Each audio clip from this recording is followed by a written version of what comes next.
What's going on, guys? Welcome back to the You Know Ball podcast. I am your host, Trill, bro, dude. And before we get into anything else, I want to talk to you about our sponsors from Underdog Fantasy, the newest and best place to play fantasy sports and win big prizes. So if you missed the chance to sign up for Underdog for the Super Bowl, which we will not be talking about because I am going to lose my mind, and I pretty much have over the last 24 hours. But if you miss a chance to sign up for that, you can sign up for the rest of the NBA season. You can go on there and use our promo code SLOP to get a $100 deposit match on Underdog, and you can use their fantasy drafts every single night. You can play against your friends. You can do private drafts.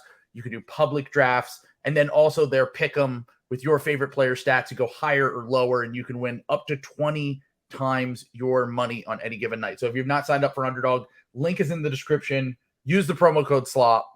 And help me get over this depression that I'm feeling from the Eagles and all that I drank and consumed yesterday after they lost. So Eagles had a game? Yeah, they played. It was okay. Yeah. No.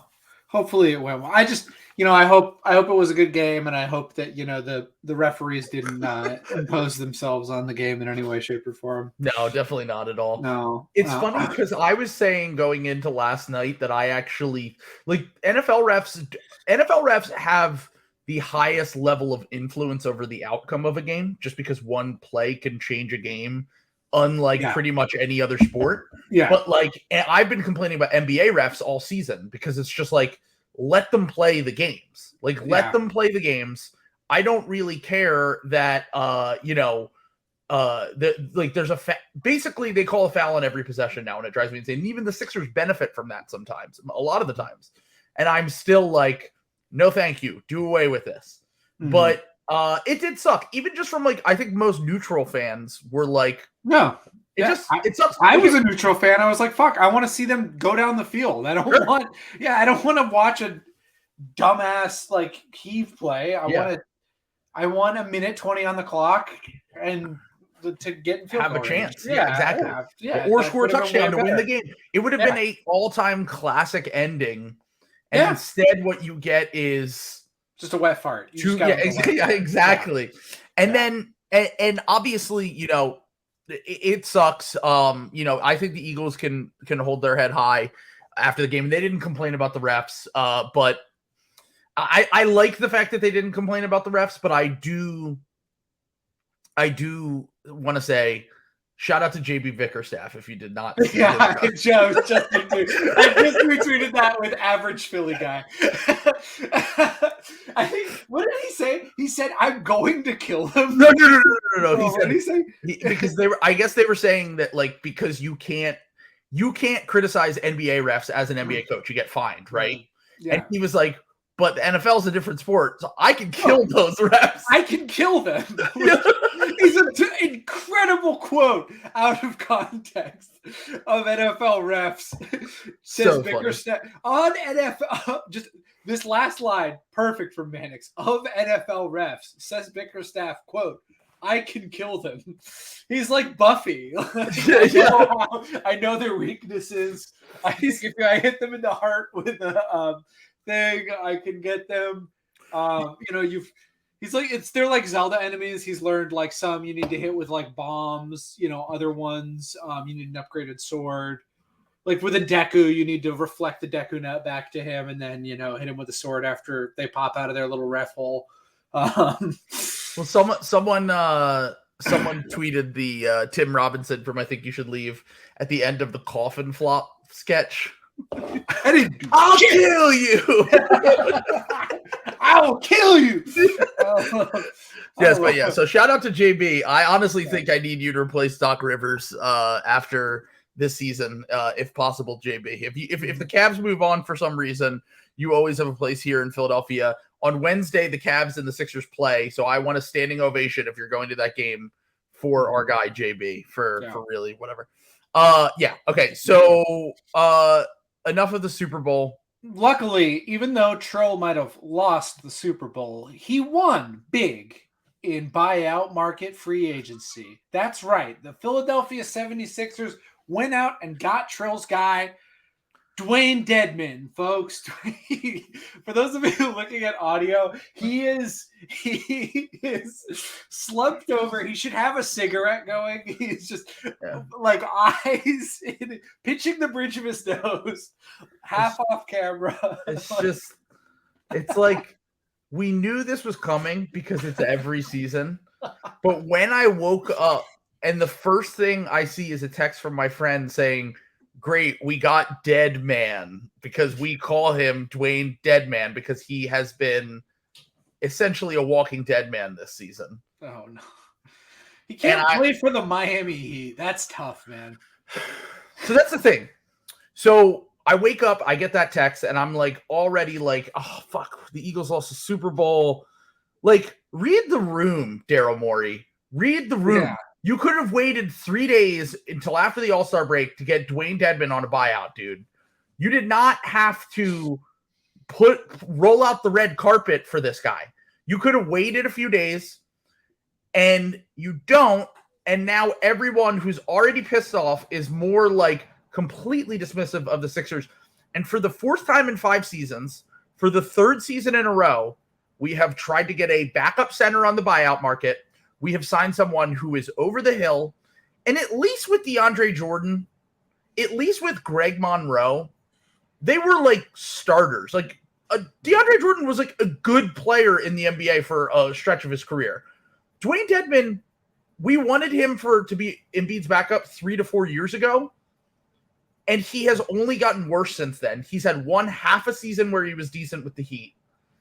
And for the second straight year, they get a guy on a buyout who Doc Rivers can now play over Paul Reed, who was not good enough to be, and everyone's like, oh my God, another contender didn't even want him. And I'm like, the Heat aren't even contenders. The Lakers last year didn't even make the playoffs, and they cut DeAndre Jordan. And now, as Chiodo predicted on Slotfest, Dewayne Dedmon is a Sixer. It's just unbelievable. Like, all I had to hear all season, all they cared about was dodging the tax. All they cared about was dodging the tax. I know McDaniels was like technically like an upgrade or maybe a lateral move with Thibault, whatever. But like, you're now telling me that we had to let Isaiah Joe and Charles Bassey both go for the flexibility of the roster so we could get Dewayne fucking Dedmon, who Doc Rivers will now try to play real NBA games when he has only been good for like a season and a half to 2 seasons in his whole career, and he's very obviously cooked. It makes no fucking sense. No fucking sense, dude. Like, I just don't even know what Morey is thinking. It just makes I literally would have rather signed Hassan Whiteside, who is not in the NBA currently. I would have rather signed Patrick Beverley. We don't even need guards. I would have rather signed Danny Green off a torn ACL.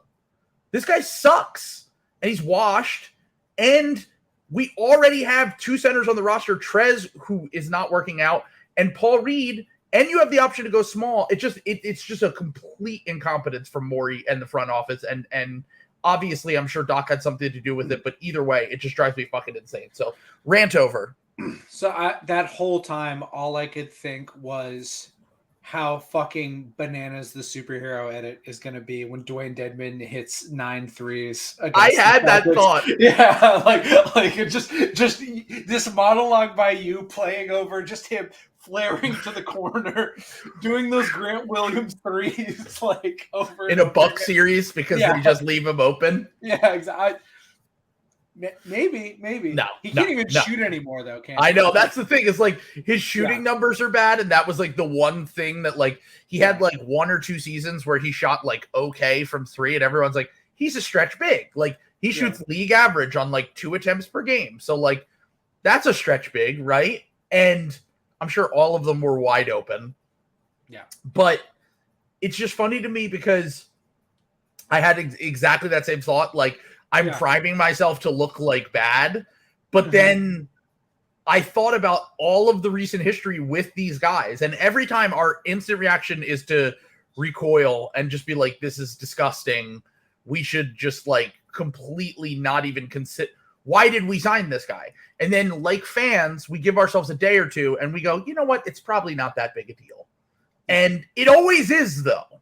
It always is with the Sixers. It's never like we had Greg Monroe playing real playoff minutes for us. And that was even before Doc. And now Doc's here and it makes it even worse. So like you can't just act like this is nothing. Once again, if you are trying to talk yourself into this, you are Charlie Brown with the football. Mm-hmm.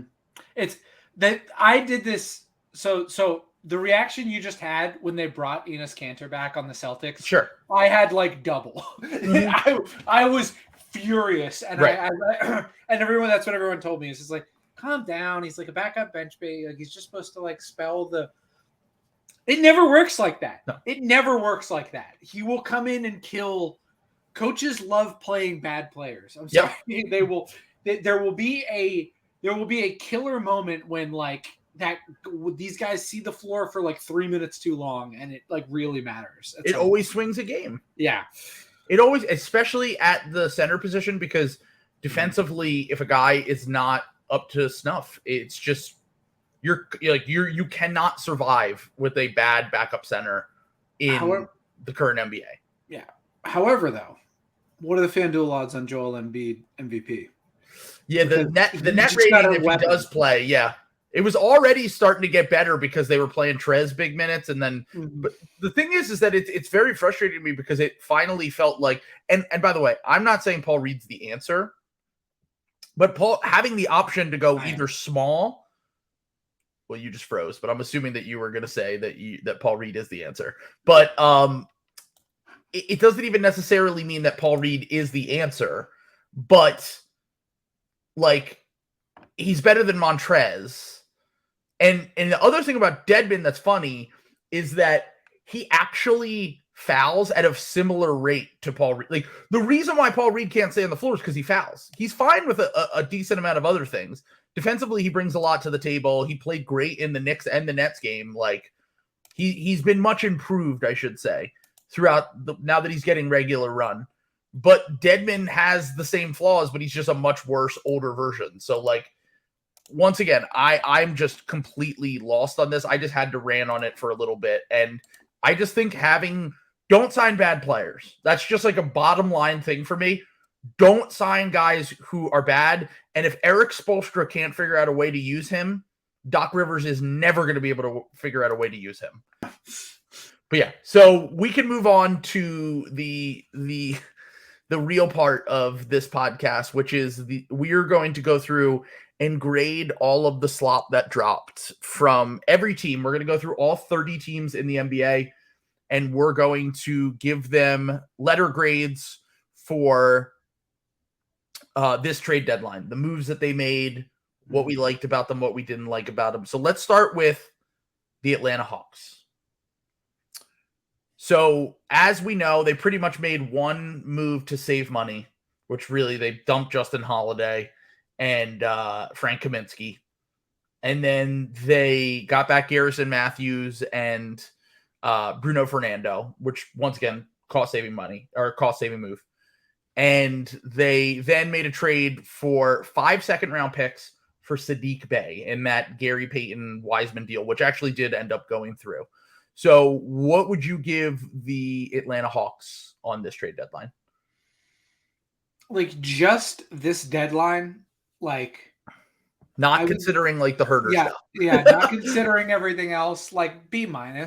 That's like, exactly the grade I gave them. Yeah, like because that's like what like they did pretty well in a vacuum, but the problem is you fucking gave away Kevin Herder, and right. Like the guy that you replaced him with, you cash jumped. Yeah, you fucking morons. Yeah, everyone knew he immediately was washed too, which was I talked about this with people earlier. Holiday got bought out and signed. He was another guy that I was interested in a buyout because I was like, he was at least good last year. Like, right, not that long ago, he was actually a rotation player in the NBA.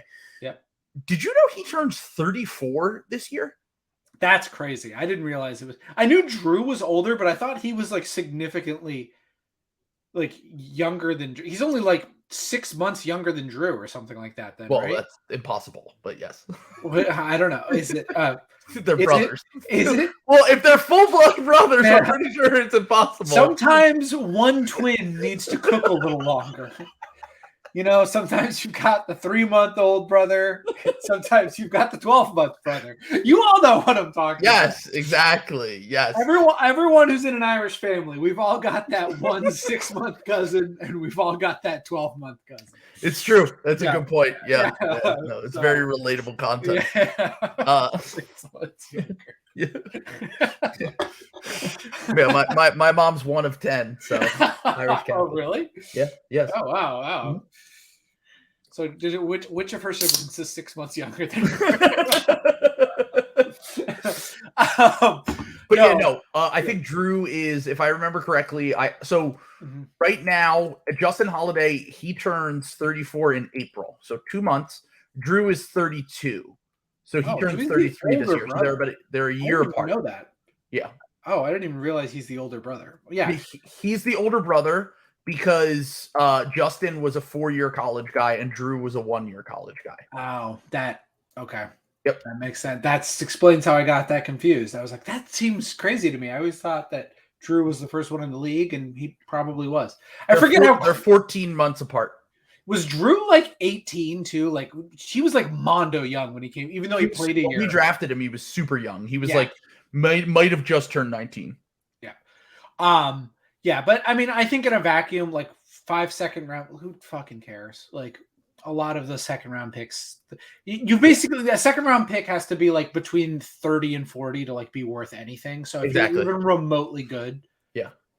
Because you might get a late first round talent there, and you might get a guy that you're willing to give a contract. Yeah, because most of the guys that go in the mid, you can either buy those picks or they don't even get contracts. Yeah, like the Rockets pick that the Celtics have, which they're not even going to get because it's got like weird protections. So they're actually one of the two. Or better example, your Charlotte pick. Those are actually valuable second round picks. Like most of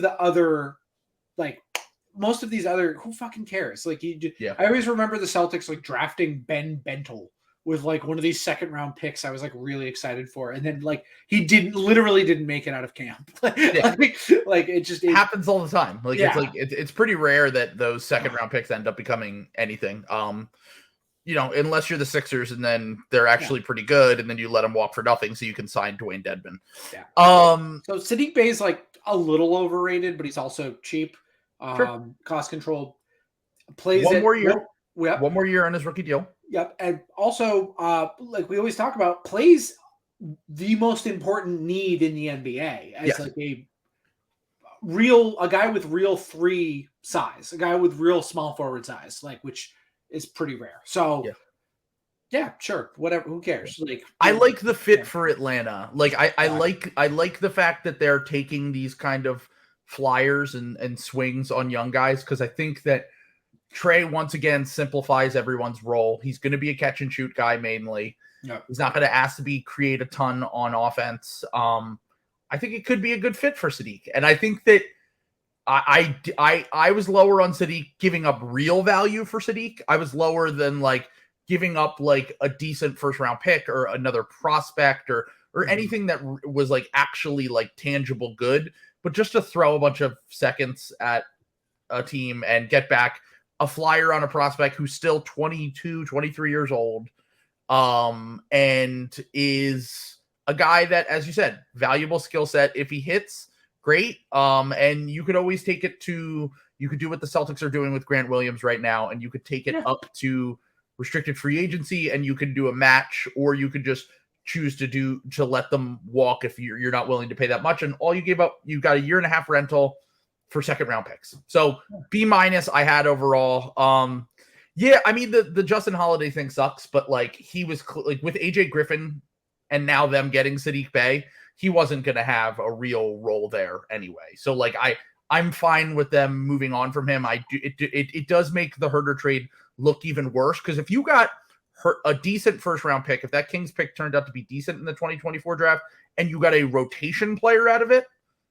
then you would be way better off right now. Like, honestly, I don't think that the fit is good in Atlanta, but like they might have been better off taking a flyer on like Davion Mitchell or some shit. Yeah. Getting Davion Mitchell and then like flipping him somewhere. But it's like, could you have gotten Davion Mitchell for 5 second round picks? Like that's the thing. Yeah. Like, but No, I meant from the original Herder trade. I meant from Sacramento. Get Davion Mitchell, play him, and then try to trade him later if he has any value. Absolutely, yeah. God, that Herter trade is just such a mess. Yeah. I mean, they have like the same salary too. Yeah, I'm disappointed in Atlanta. Maybe I'll even switch that to like a C+ because I'm disappointed in Atlanta for once again like not trading John Collins because I think this team really needed to get him out of there if they wanted to save this season, So yeah. And it sounds like they were gonna do it to the Phoenix Suns until the Kevin Durant thing came along. So yeah, that's the thing with Collins is like they like him enough, they want to move him, but as we've talked about ad nauseum about the fours in the NBA, guys like John Collins that are fours, if the shot isn't going in for him on offense, you're not going to run a ton of offense through him. He can be a play finisher and a good help defender, but like, do you want to pay that guy $25 million a year? Most teams don't. That's just kind of the reality of a guy who's mainly a 4 that really doesn't have a lot of positional flexibility. Maybe can play the 5 some, but isn't like going to be your starting 5. So I'm keeping my eyes out for an off-season trade like between them and the Nets once the Nets get rid of Ben, that they can like trade one of their billion guys, like send Dorian Finney-Smith to the Hawks or something like that. I can't wait. We get 6 more months of speculation about John Collins being traded. We are coming up. So this is the 2-year mark, I believe, of the first time they tried to trade him. And then it's been every transaction cycle since that. So there's been like 5 or 6 transaction cycles, and then we'll get another one this summer. It's going to be great. I can't wait, folks. I'm really excited for John Collins to finally be traded.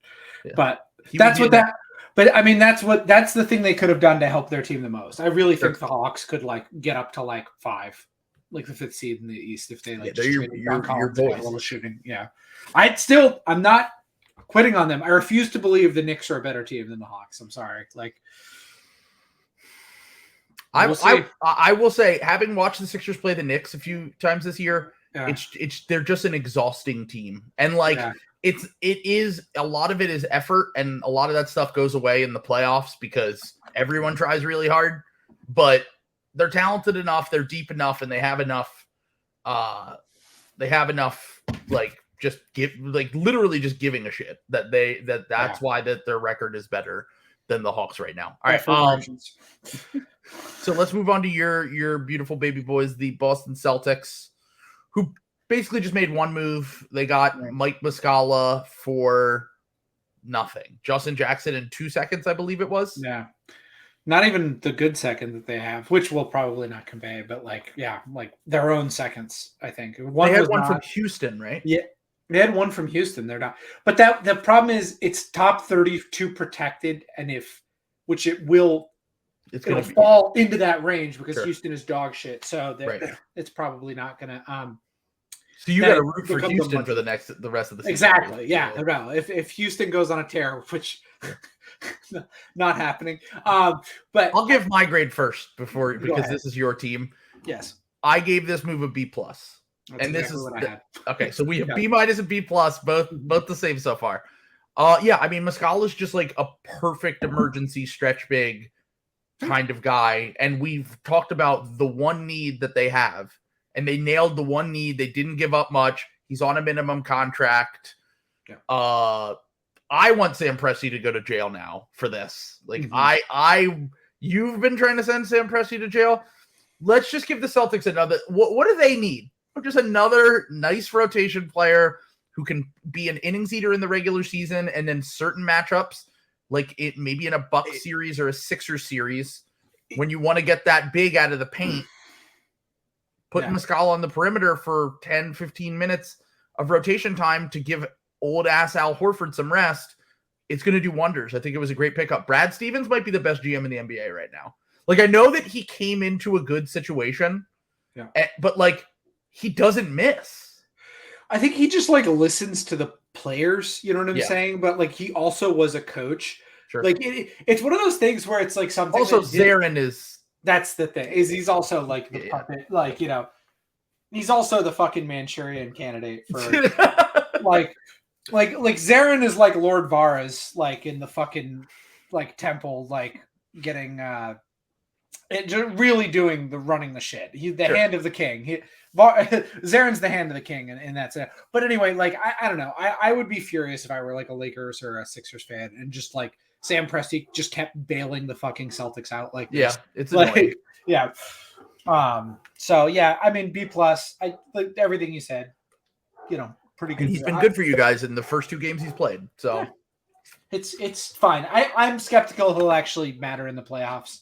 I doubt he plays much in the playoffs, but it's more of a break in case of emergency thing. If in the very likely scenario that one of Al or Rob is not available, Yeah. And again, both on the injury report again. So remind me, is Zaren an analytics guy? Because I know that he worked with Morey, and I know that they're friends. He's like a cap guy for sure. Okay, gotcha. Like that's like his thing is like coming up with all these like crazy cap shit. And he's also an analytics guy, but like he's like mostly a cap wizard is like his thing. So. Which is why they always extend guys. Yes.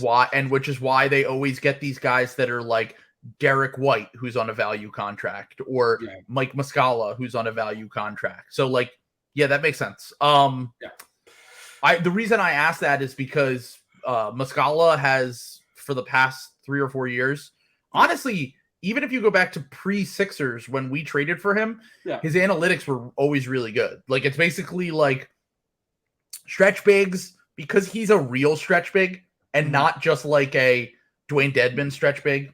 Yeah. Or even like some guys that are considered stretch bigs that are not quite the 3. Like Muscala's a legit 3-point shooter. And like when the 3s are going in, it's just another element, like a dynamic that adds like the floor inversion thing that you always talk about, which is like, it's just such a massive advantage in certain matchups. So especially when you're going up against teams that like, I don't think he's going to play big minutes in the playoffs, but I could see, oh shit, we can't get anything going to the rim in a Cavs or a Bucks series because they're so good at protecting the rim. We need to have an option, and you could just go 5 out the whole game and try to kind of just like space them out that way. It is nice that like if Grant Williams isn't on, you do have that like break in case of emergency. Like, all right, we'll throw Muscala in. So and also as Brian points out, got him to the Dennis TPE. So, oh my God, the TPE freak. He said, he is the TPE freak. He's the one. Incredible. He's the one who like compounded a bunch of those. Like he I know really makes that happen. I was gonna say he's been doing it for fucking 4 years now. Like it's like ever since not Kemba Rozier. There was, I think it started like. He did a Fournier one. He did the Gordon Hayward. Yeah, that was the original big one. Yeah, the Hayward one. All right. Okay. So speaking of Charlotte Hornets, what did you think about their trade deadline? They just to recap, remind me. Yes, they traded Plumlee for Reggie Jackson in a second. Or they might have got 2 seconds in that deal. You might have to pull up the details for that. Yeah, I was gonna say yeah. They got their own 2nd round pick back from the Sixers in the Jalen McDaniels trade. They took on Shvi Mikhailuk, but that doesn't matter. That was just to make the money work. And I believe those were the only 2 moves that they made at this deadline. They kept everyone else. Like they kept Kelly Oubre. They obviously kept Gordon Hayward and Terry Rozier and all those guys. So those were the 2 trades they did.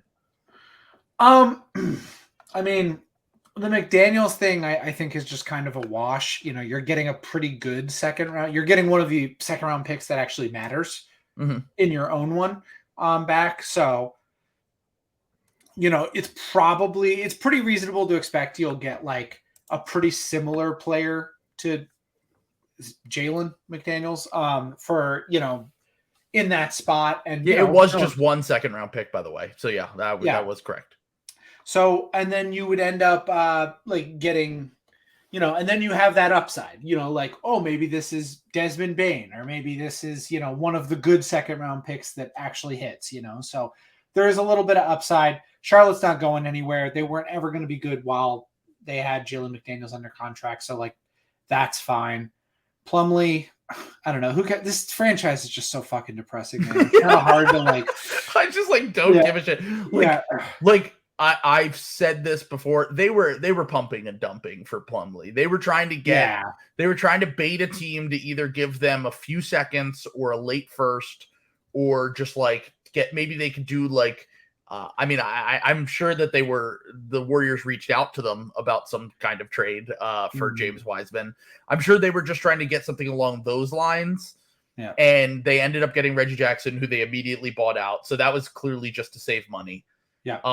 And then they got 1 second, but the McDaniels one might be a little bit salvageable just because of what you just said, in that, like, that's going to be, they have their own second back, which they can control, and like, they're going to be bad. So like, that's going to be one of the top 3 or 4 picks in the second round. That's a valuable second round pick. But like, the median outcome for those kind of picks are not as good as even Jalen McDaniels is right now, which is the tough part about it if you're a Hornets fan, because it's like, so we moved on from Jalen McDaniels because we didn't want to trade him on the chance that we could find another Jalen McDaniels in the draft, but it's not guaranteed.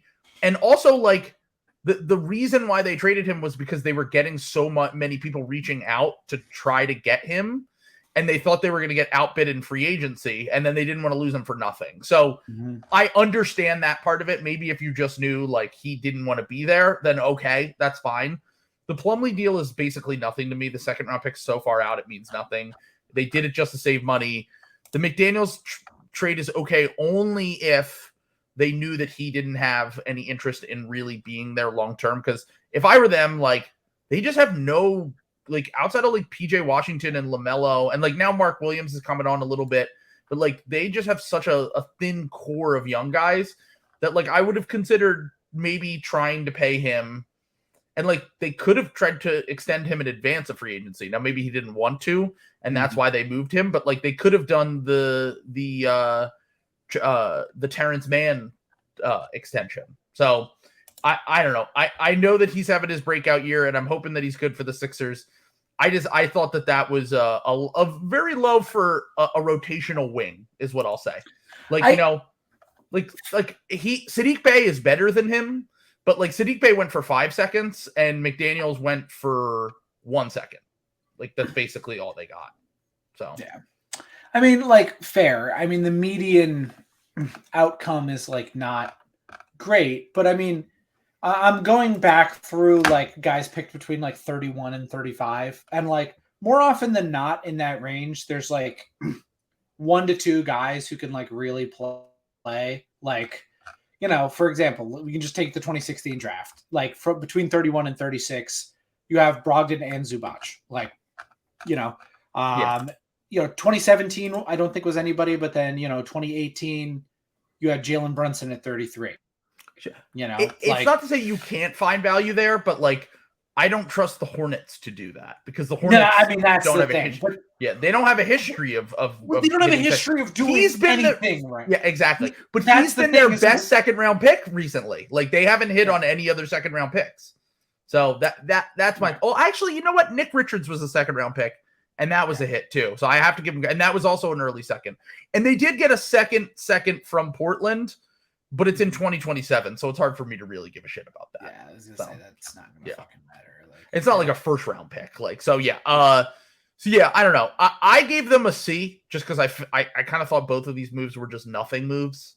Yeah. Like, they were just like kind of like pivoting towards their directionless franchise that they continue to be. They're just going. They're still on the same path that they were before. Nothing. Let's not talk about the Hornets. It just anymore. sucks. Yeah, it just sucks. Yeah. Okay, the Chicago Bulls. They stood pat. They might be interested in a Russell Westbrook buyout, but it sounds like that isn't finalized. It sounds like that's still going on.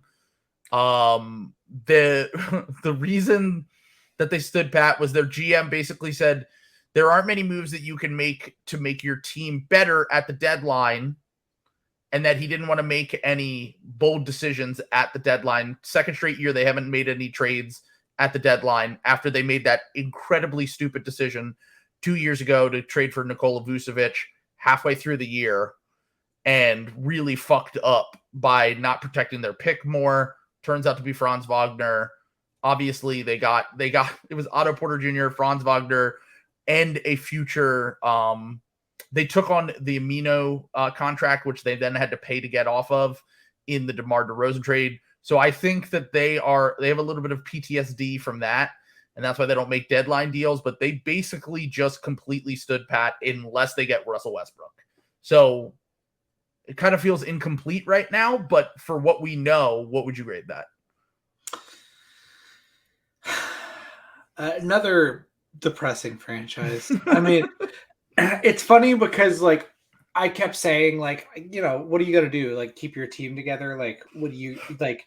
But then I see like what some of the pricing is, and I feel like they weren't real sellers. Like I feel like they could have, you know, I feel like there were, especially if the Raptors weren't selling guys, it's hard for me to know without knowing like what offers the Bulls had. You know what I'm saying? Sure. Because we're grading their inaction. And you know, it's hard to like nail down reports of like what was, you know, what was offered and what wasn't. Like if I got a real palatable offer from the Knicks for Zach LaVine, I probably would have done it. Because that gets you out of the contract. You could have got some real stuff back. Not that RJ Barrett is like any better, but like, you know, presumably you could probably get one more guy, you know, if not, you know, maybe not Quentin Grimes or quickly, but you might get like Deuce McBride or Obi Toppin or something like that, like in a move like that. So, and you're just going for basically just picks. Like you're like, fuck it. Yeah. Because this is just the thing that sucks about the Bulls thing is it seems like just Lonzo broke, and that's you know, they just were too thin.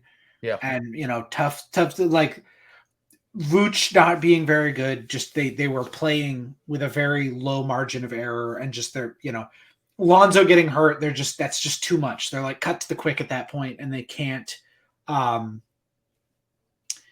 they just can't survive that, which sucks because the DeRozan thing was so good. And I think the Bulls, this iteration of the Bulls went a lot better than I expected, to be honest, like when they signed DeRozan and everything like that. So it's kind of a shame because I think they could have been, you know, I don't think they were ever winning the East, but I think they could have like won a playoff series if things had broken a little better for them, you know, like they could have been they could have been like the DeMar DeRozan Raptors, like, you know, like if in a different world. So I'm going to go with C-, which again is kind of incomplete because I don't really know what the trades were out there, but I just feel like there was a good move that they probably said no to, and I feel like they probably should have taken a good move. Yeah, I mean, look, I understand. Part of me understands them standing pat just because we saw how little the bit players got at this deadline. Like, that's the real issue. Is like, one, you could make the argument that, well, okay, maybe teams didn't get a lot because the guys that were available weren't very good, but like.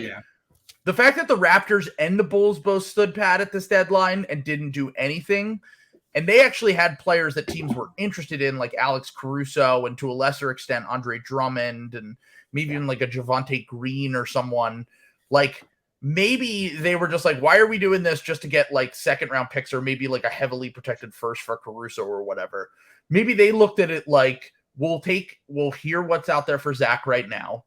And then when we get to the offseason, we know what's available. And then we can use that Knicks deal, whatever we were offered, to set the floor, right? And then look at it this offseason. Because the one thing I would say is, like, the fact that they didn't do anything with Vucevic, like, that's why the Timberwolves moved off of D'Angelo Russell, other than, like, all the shit you're hearing now about, like, the locker room stuff.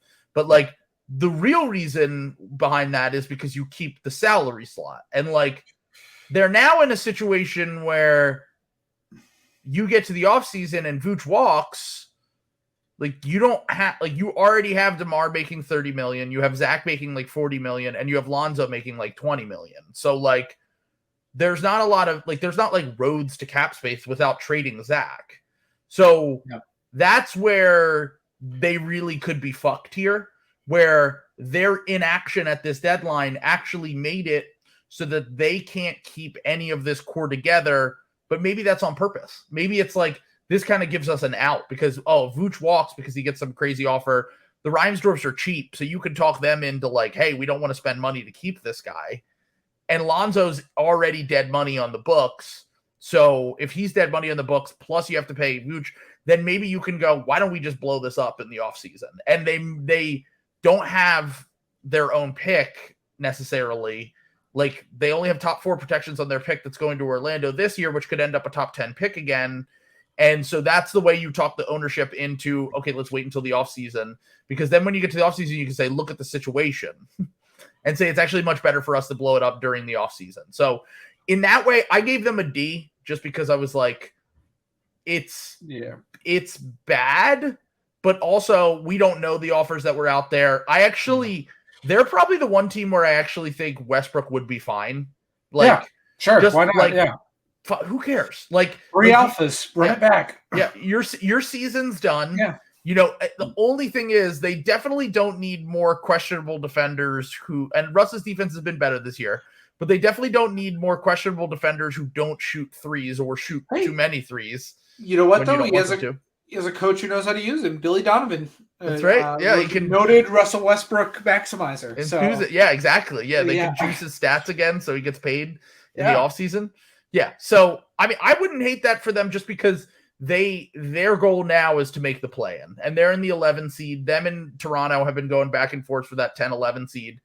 That's their goal. And if they can get there and then blow it up this offseason or retweak it this offseason, then that's the only reason I didn't give them an F, basically, is because I don't know what was really out there. And also because I think that they need to kind of really look themselves in the mirror this offseason, as opposed to at this deadline where, like, I don't really think they would have got a ton for the guys that they were trying to move. So yeah, I was just less harsh on them because they weren't fixing anything, man. Yeah. And I had no expectations. They put it. Yeah. It wasn't like the Raptors where they put it out there that they were like, "Oh, we might do something." The Bulls were like, "We're not doing anything." Like they from the jump denied all the reports, and they were basically like, "We're chilling." So that's where I'm at with the Bulls right now, where I'm like, I'm fine. So yeah, okay. So yeah, that's tough. That is tough. The DeMar Bulls could have had Laurie, Franz, Wendell as their front court. That's crazy. Yeah. And Zach and Caruso. That is just and look, the Laurie thing, like, I think it was probably time for sometimes guys just need a new scene, like new scenery. Could say the same thing about Wendell too, to be honest. Yeah, exactly. Yeah. But it is really just a terrible sign for their development in general. That's the thing. Like, if Patrick Williams goes somewhere and immediately turns into, like, I don't know, Kawhi. Yeah, I know, right? Yeah. Or even if he's like, I don't know, a better version of like Dorian Finney-Smith or like OG, or he's like an OG Anunoby type. Like, you're gonna be kicking yourself for that. So I honestly am to the point with Pat where I'm like, just hold on to Pat. Like, Pat's gotten better, and once again, valuable skill set. Like, I wouldn't move him unless you really think that, like, he's going to get like a crazy offer in free agency and you can't extend him in advance. But okay, so let's move on to the Cavs. So they pretty much stood pat at this deadline. They signed Danny Green as a buyout. So what did you think of their trade deadline? I mean, I think nailed it. I mean, Danny Green is kind of, who knows what he's got left in the tank, but that's the question. Yeah. But it's free. Like, can't argue with free. Like, it's just owner money. So why not? Like, gives you another wing. Like, Okoro's been playing better. I continue my quest. Russillo, I heard, was in my corner. He's also a Chetty guy. So the Chetty he was are staying strong here. That I don't know, second best point differential in the NBA still. Top 10 in offense and defense now. And didn't have a lot of picks. I feel like they didn't have to go crazy out of their. I mean, they're playing with house money at this point. Yeah, like they made their move. Yeah, like what would it take for this season to be considered a failure? Like losing in the first round, basically, and losing to the Heat in the first round, because that's like the matchup that they'll probably get. Yeah, and even if it was like, I mean, look, I actually think the Cavs would win a Cavs Sixers series because I don't like the matchup for us. But even if they lost to the Sixers in the first round, I don't think people would be like lighting their hair on fire. Like, they'd be fine. Yeah. That's what I'm saying. Like, they're just kind of playing with house money. They didn't have any urgency. I think, they let the let the buyout guy come to them. Got a perfectly decent swing with Danny Green. I say B+.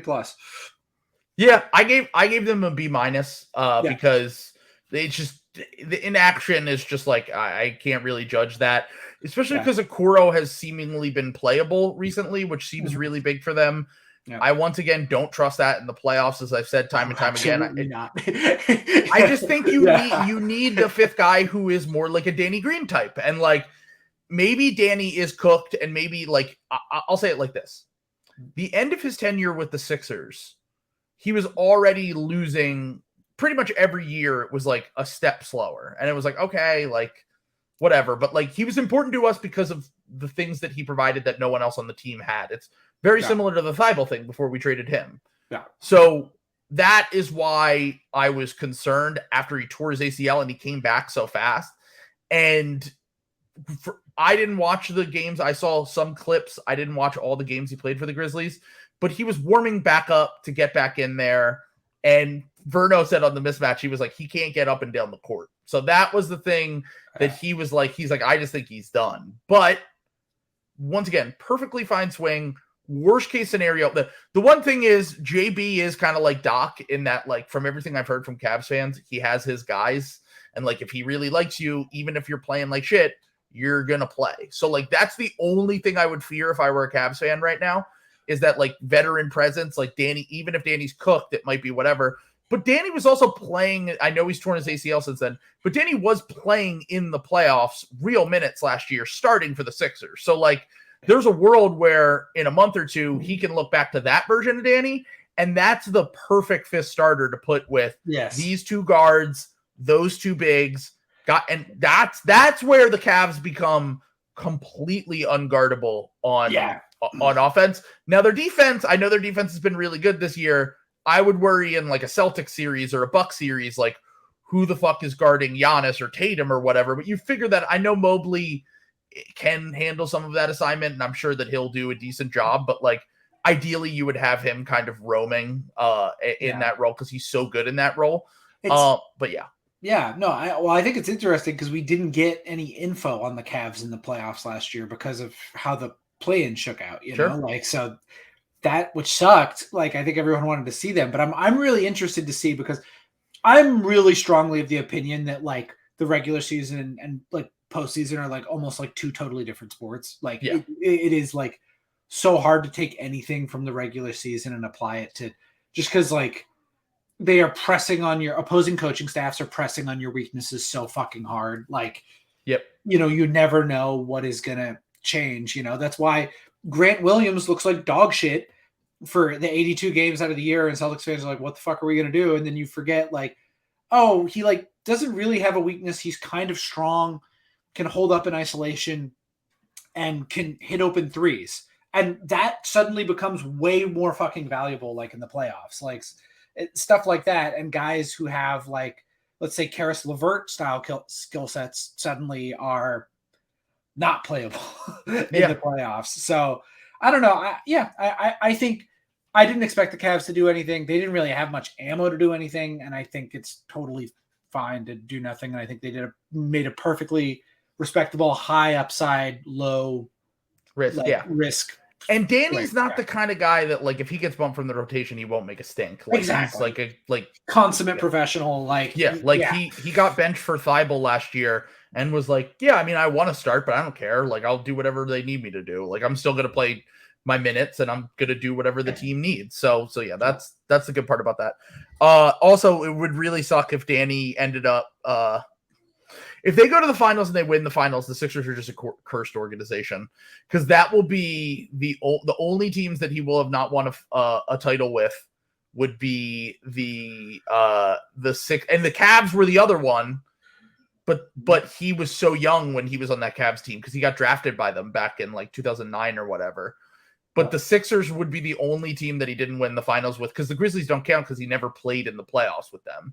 So it would crush me if the Cavs won the finals and Danny gets another ring. And then he won with the Lakers, the Raptors, the Spurs, and then the first team, the Cavs. So it would just really suck. Yeah, but I mean, I hope for his sake that he does well. I want to give Will access to my Twitter account and let him just argue with Celtics Twitter on my behalf, because we both would win. Like, because Will agrees with a lot of my points, but he doesn't have to see Celtics fans crying about Grant Williams the way I do. I know. So I want to give him. I'll give him the keys. No, Yeah. But this buys into our Celtics fans are spoiled brat things, exactly. Which is funny because when I used the example before, I said Eagles fans are the same way, and my example was we should fire Jonathan Gannon, and then the Eagles defense was dog shit in the second half. I still don't know what happened to the defensive line. Like. They couldn't get it. The entire team is built. The entire defensive scheme is built on the front four getting pressure. They don't blitz, and you need to get to the quarterback. There were two factors. One, Patrick Mahomes is one of the best quarterbacks at getting the ball out fast, which automatically easy, quick reads he was making, just getting guys in open space. And then the second part was they couldn't get any pressure because the field was all fucked up. So they kept, if you watch the film, they fell over like 5 or 6 times. So the combination of Mahomes being so elusive in the pocket and being able to make those quick reads, plus the fact that the field was fucked up, it was just a recipe for disaster for the defense in the second half. Like it was just like they were cooked. There was nothing that they could do. And also the Chiefs just figured out some things they heavily, like when they put the wide receivers in motion, they were biting on that every time, thinking that they were either going to do a jet sweep or they were going to end up right in the middle of the field. And they actually ended up just completely breaking from that route and getting 2 wide open touchdowns. So totally fine. I'm fine. Don't ask about it. Yeah, he was barely paying attention. Yeah, he was barely paying attention. I have not watched any clips at all. I have not watched breakdowns. Yeah. Okay, so I wasn't shoving bamboo slivers under my fingernails watching. I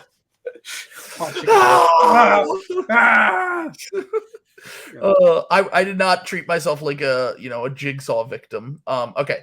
So let's move on to the Dallas Mavericks. The Celtics channel in the Discord, the Ball Discord, Patreon Discord, by the way. The Celtics channel in the Discord is currently discussing how Ayton and Mikal Bridges will fit into the team next year. They're the title favorites, by the what? It's amazing. Just absolute. We really are like just fat cat, like with the golden age era cartoon, like where you just replace J.P. Morgan or Rockefeller with like the Celtics. Yeah. When did you guys become Lakers? Lakers. Yes, it really is Lakers behavior. It is a little shameful. Lakers brain, dude. Yeah, like it really is Lakers brain. Brad has spoiled you so much. Okay. Yeah. So all right. Dallas Mavericks. So they made 2 moves. Kyrie Irving, and then today they signed Justin Holiday to a buyout contract, veterans minimum. Or at least we're told he's going to once he clears waivers, but they also said the same thing about Terrence Ross. He ended up on the Suns. So they get Kyrie, which we already discussed. I missed that. Terrence Ross didn't sign with he went to the Suns. The last second he changed his mind. But honestly, if I were the Mavericks, I would definitely rather have Justin Holiday. Like, if Justin Holiday can get back to the form that he was, they're both not good. Yeah. But if he can get back to the player he was a year ago, then you have a rotation shooter off the bench.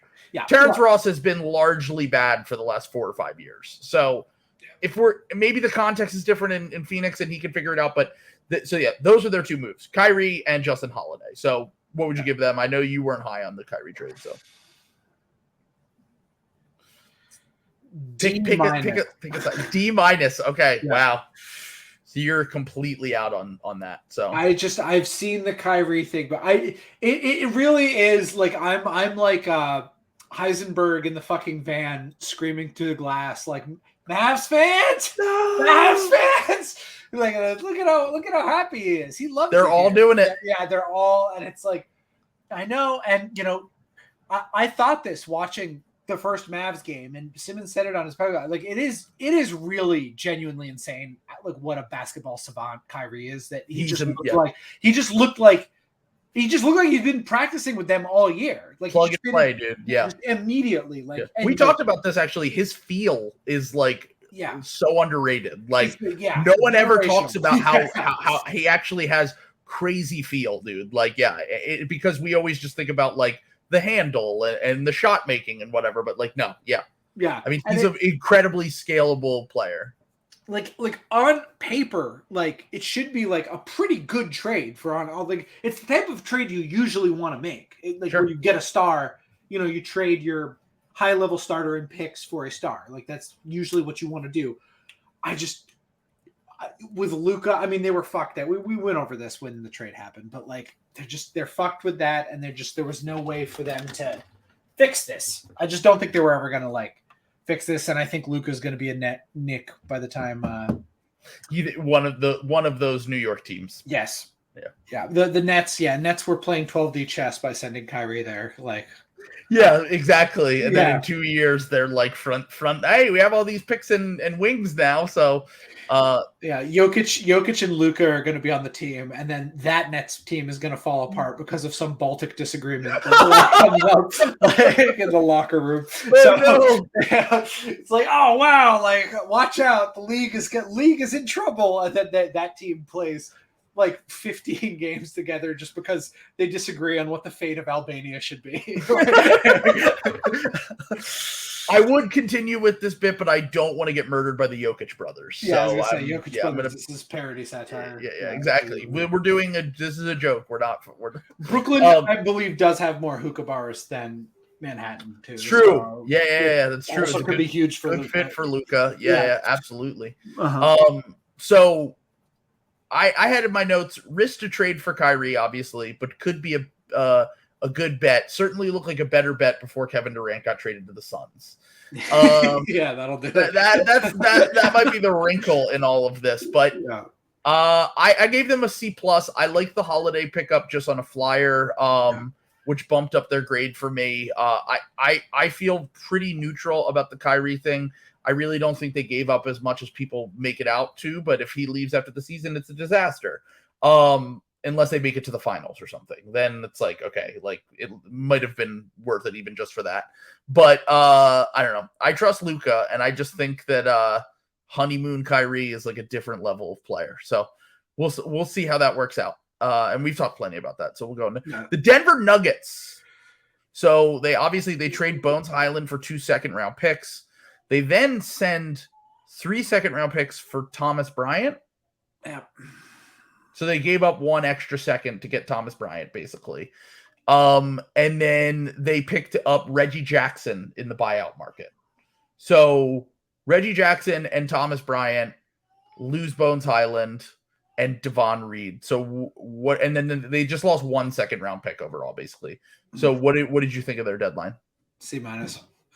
I gave him a C. I gave him a C because I feel like it's only because I feel like they sold on Bones at the lowest point possible, and I understand the circumstances. Yeah. But like to get 2 second-round picks for a guy that you felt like was a hit at the end of the first round, and last summer fans would have went insane if they found out that that's what you traded him for. I understand the context and the circumstance, but the reason I didn't give them a lower grade is because I actually do think that they're a better team now. Like, I think that Thomas Bryant is maybe going to prove to be unplayable in certain matchups in the playoffs, but he's definitely better than this version of DeAndre Jordan. And he at least gives you another option that you can throw out there. And then Reggie Jackson, as obviously I would rather have Bones moving forward, but Reggie Jackson getting bought out after getting traded to the Hornets because they needed to make more space for Bones with the Clippers, that at least gives me the thought. Like, I think Reggie Jackson is better than Bones right now, like the player that he is today. And they just desperately needed a bench ball handler. He's from Colorado. I think that they're better right now, but I still have major question marks about their depth.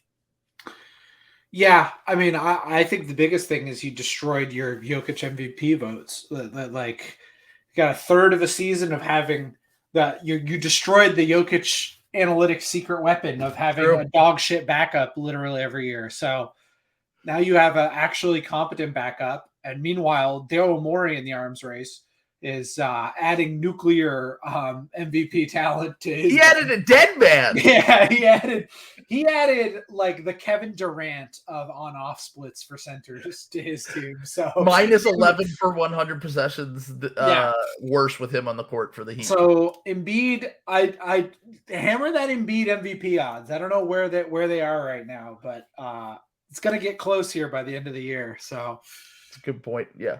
Yes, Thomas Bryant is very bad he defensively. I'm aware. He's also very good offensively, and DeAndre Jordan is bad on both offense and defense. Yeah. So that is why. And I think their best bet is going small in the playoffs when Jokic doesn't play, and just putting like Gordon at the 5 or something, and hoping that him and whoever else you put out there can survive. But at least they have an option now. I mean, I certainly don't I definitely would have preferred them just to get Muscala. I think Muscala probably would have been the better two-way option, but it's certainly not the worst move in the world. It is funny that Thomas Bryant did demand a trade too. The amount of just bench players and fringe rotation guys that are demanding trades now in the NBA is just kind of hysterical. Funny. Peyton Pritchard and Peyton Pritchard giving me, I'm still here. I guess it's fine. Interview rules. After the trade deadline, that rules. He's like, I did ask to be traded. And it's like, brother, you're not on the Charlotte Hornets. You're going to be on national. He's probably going to play some spot minutes in the playoffs. He played in the Grizzlies game yesterday. I watched it. Yeah, you're going to play on national TV. I mean, that is the hospital Celtics. Right now, this current Celtics team is has 9 guys out. But that's what I'm saying. You can play. I don't know. It seems weird to be brother, you're gonna get paid if you stay on a good team and you regularly play for them. Someone will pay you a lot of money. Sure, you can do that later. Yeah. But I like the fact that the Nuggets have backup options now. So you have Thomas Bryant if you want someone who could space the floor, Zeke Naji if you want to go with a smaller look, and you can always go super small and just put Gordon at the 5 and try that out as well. So we'll see. That's the only reason I was just low on moving Bones at this point of his value, really. Yeah. Okay. And we have my first F up next. The Detroit Pistons, who don't look at the comments. They're trying to distract you. The Detroit Pistons, who traded they traded for James Wiseman. They traded Sadiq Bey, as we brought up earlier. And they chose to take on James Wiseman. And I need to just... Why? Worst deal of the deadline.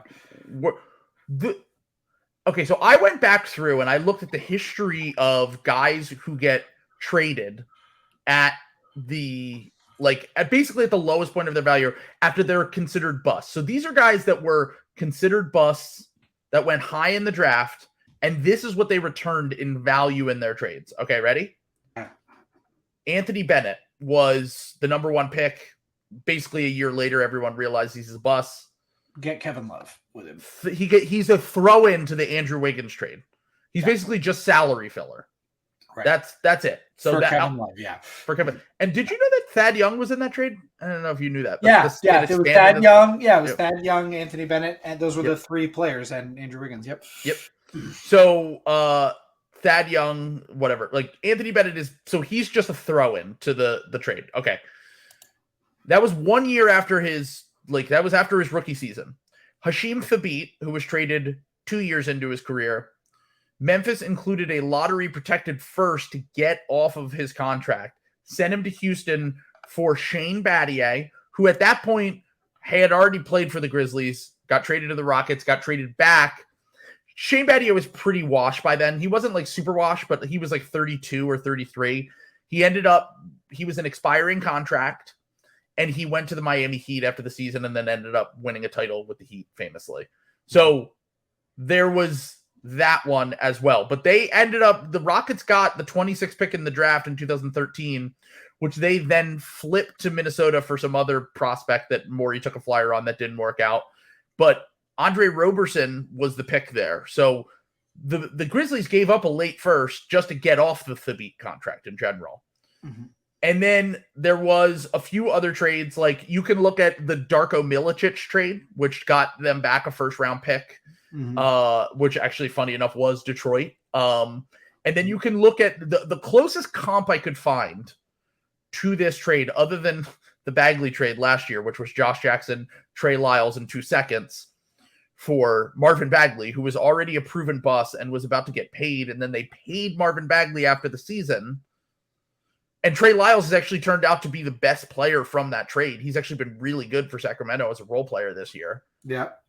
The closest comp I could find to this trade, though, was Thomas Robinson was drafted by the Sacramento Kings, and during his rookie season, I didn't even know this, by the end of his rookie season, the trade deadline of his rookie year, they traded him and they got back third-year Patrick Patterson and some other random role players. And Patrick Patterson was just like a role player for them. And like he was like a young, solid role player, nothing less, nothing more. The Kings draft history is like they picked him ahead of Damian Lillard in that 2012 draft. Yeah. And then they traded him by the end of his rookie year to the Rockets. That was the closest comp I could find. Pretty much every other one is like, you don't have to give up any value to get the guy, or you're getting something for taking on the guy. They got James Wiseman and they gave up Saddiq Bey, who was from the same draft as him, was a better player than him from the same draft as him. They also drafted a center in Isaiah Stewart from that draft, who is better than James Wiseman. And is the same age. And hold on. It gets better. In high school, when those two used to go up against each other, one of the reasons why people were skeptical about Wiseman's ability to defend at an NBA level was because Isaiah Stewart used to destroy him in high school. And Isaiah Stewart was a really good high school player, but he wasn't considered one of the 3 best players in the draft. And he's turned out to be better. They draft Jalen Duren, who we all like. He's 19 years old, puts up 30 and 15 the other night. Is like the youngest player from this past draft. And now you have James Wiseman in the situation. You gave up a better player for him, and you're taking a flyer on a guy when you're already good at that position. What are they doing? This is the worst move. This is the dumbest shit I've ever seen, dude. Yeah, I mean, I used to think that Cade, by being born in September of 2001, that was like he avoided seeing the biggest disaster of his life by about 14 days. But it turns out he went on to see this trade happen. I guess just like I'm not a huge Saddiq Bey guy. Like, he's a little bit of a chucker. Like, he's not a great defender, but again, he does have that size. I like him for 5-round picks, as we discussed for Atlanta. Like, that's for 5 second-round picks. That's nothing. But like, what you give him up for a guy who, like, you literally have more centers that are better than him on your roster than like depth works for. He's literally going to be your 5th string center. Did they officially like waive Nerlens Noel? No, he's still on the team. He's your 5th string center. Well, they said they're going to start him once he plays. For who? Jalen Duren is better. Beef Stew, despite being 3 inches shorter, as we talked about, is a way better center, despite being a 6'8" center. Like, even Marvin Bagley is better than James Wiseman. And he's like another cursed 2nd-round pick, arguably a more cursed 2nd-round pick, because the number 3 guy he was drafted right in front of was not LaMelo Ball. It was Luka fucking Doncic. Yeah. So, like, I don't know, like, baffling decision by Trey Weaver, who, like, I think usually does like okay. Like, I usually at least kind of get what he's getting at. No, I'm out on him. He sucks, This is dude. He sucks. The red flags are adding up for me. Okay, so another thing about Troy Weaver is he loves 2nd draft guys. Yeah. Like, but this is an example where he gives up value to get a 2nd draft guy and not just like take a flyer on him, right? Yeah. It's like, there are 2nd draft guys that have worked out recently. Lauri Markkanen's a famous example. Julius Randle. There are plenty of guys that have gone to their 2nd team, but they showed way more. You need opportunity. You need to fucking play, and he's not going to play over those guys. What are they going to do? Are they going to tank for Wemby and Scoot and play him? They don't need help tanking. They're dog shit. Yeah, that's a good point. It's like, and oh my god, like you're going to ruin the development of fucking Jalen Duren because you're playing like James Wiseman. Like, he shouldn't play. He should have gone to, like, ironically, he should have gone to the Kings, who actually could use a backup big.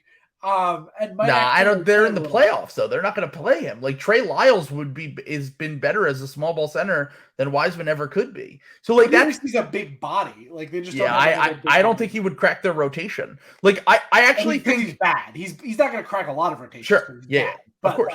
but it needs to be a team like that like at least there is like no one else on the roster with like that skill set, you know what I'm saying? And he's going But the problem is that like every team except for the Sixers can figure that out. Like everyone kept saying the Hornets, and I was like, Mark Williams and Nick Richards are better than him and do the same things that you would want James Wiseman to do.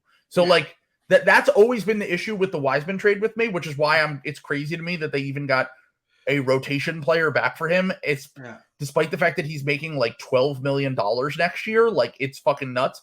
The argument back you could make is, well, maybe they weren't going to pay Saddiq Bey, and by the time that they need to pay their other guys and whatever, like they just weren't going to commit to him, and then he's not going to be on whenever the Pistons are good. But like, the Pistons might never be good because they make moves like this. Like, that's what I'm saying. That's the thing is like it's totally possible that the Pistons' good team just doesn't exist in the future. Like, and the funniest part about all of this to me is that he's obsessed with bigs. He's drafted like 6 bigs.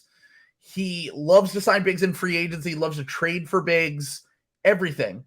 And the one time he had the opportunity to go against the grain and take Evan Mobley over Cade Cunningham, he didn't do it. And like, if you love bigs so much, you basically just missed out on the only big that has mattered from like the past 4 drafts. That is very funny that Cade is the one time he listened to the draft Twitter sickos. Exactly.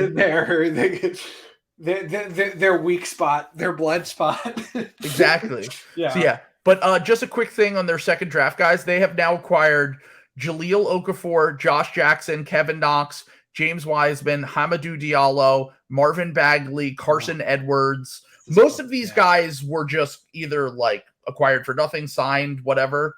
But they gave up real value for Bagley and Wiseman. And it's just like, you have to have a plan when you get these second draft guys. You can't just like sign them because you think that they were being misused. Like you have to have like a defined role for them. And it just seems like they think that they can just get a guy, and they have never once worked out.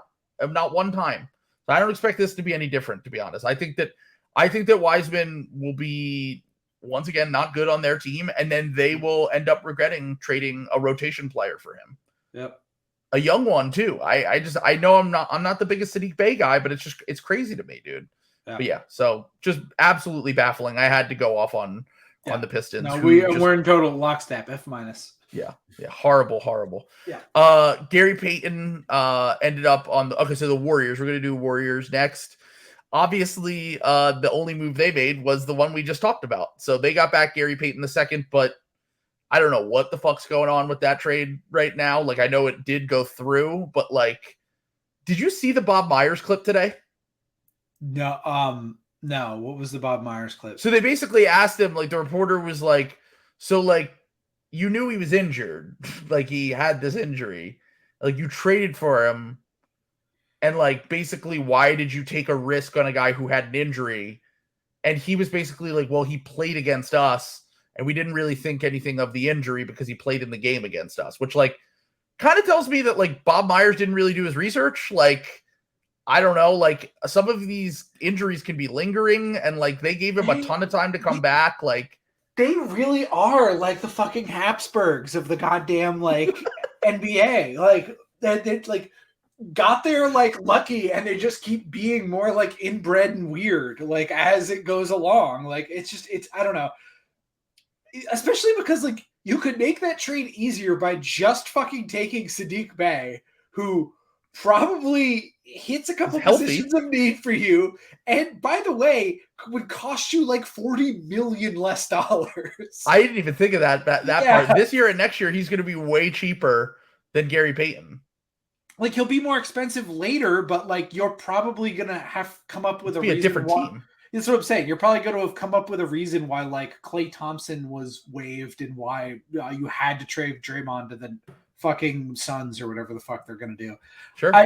This like reeked of like plausible deniability. Like this is like real Emperor Wears No Clothes shit for the fucking like it seems like Bob Myers, like something weird is going on with like him personally and like his relationship to ownership, like where like they're like not renewing his contract. He's like bizarrely starting like a podcast on ESPN while his team is like fucking 3 games under 500. Very weird. Like I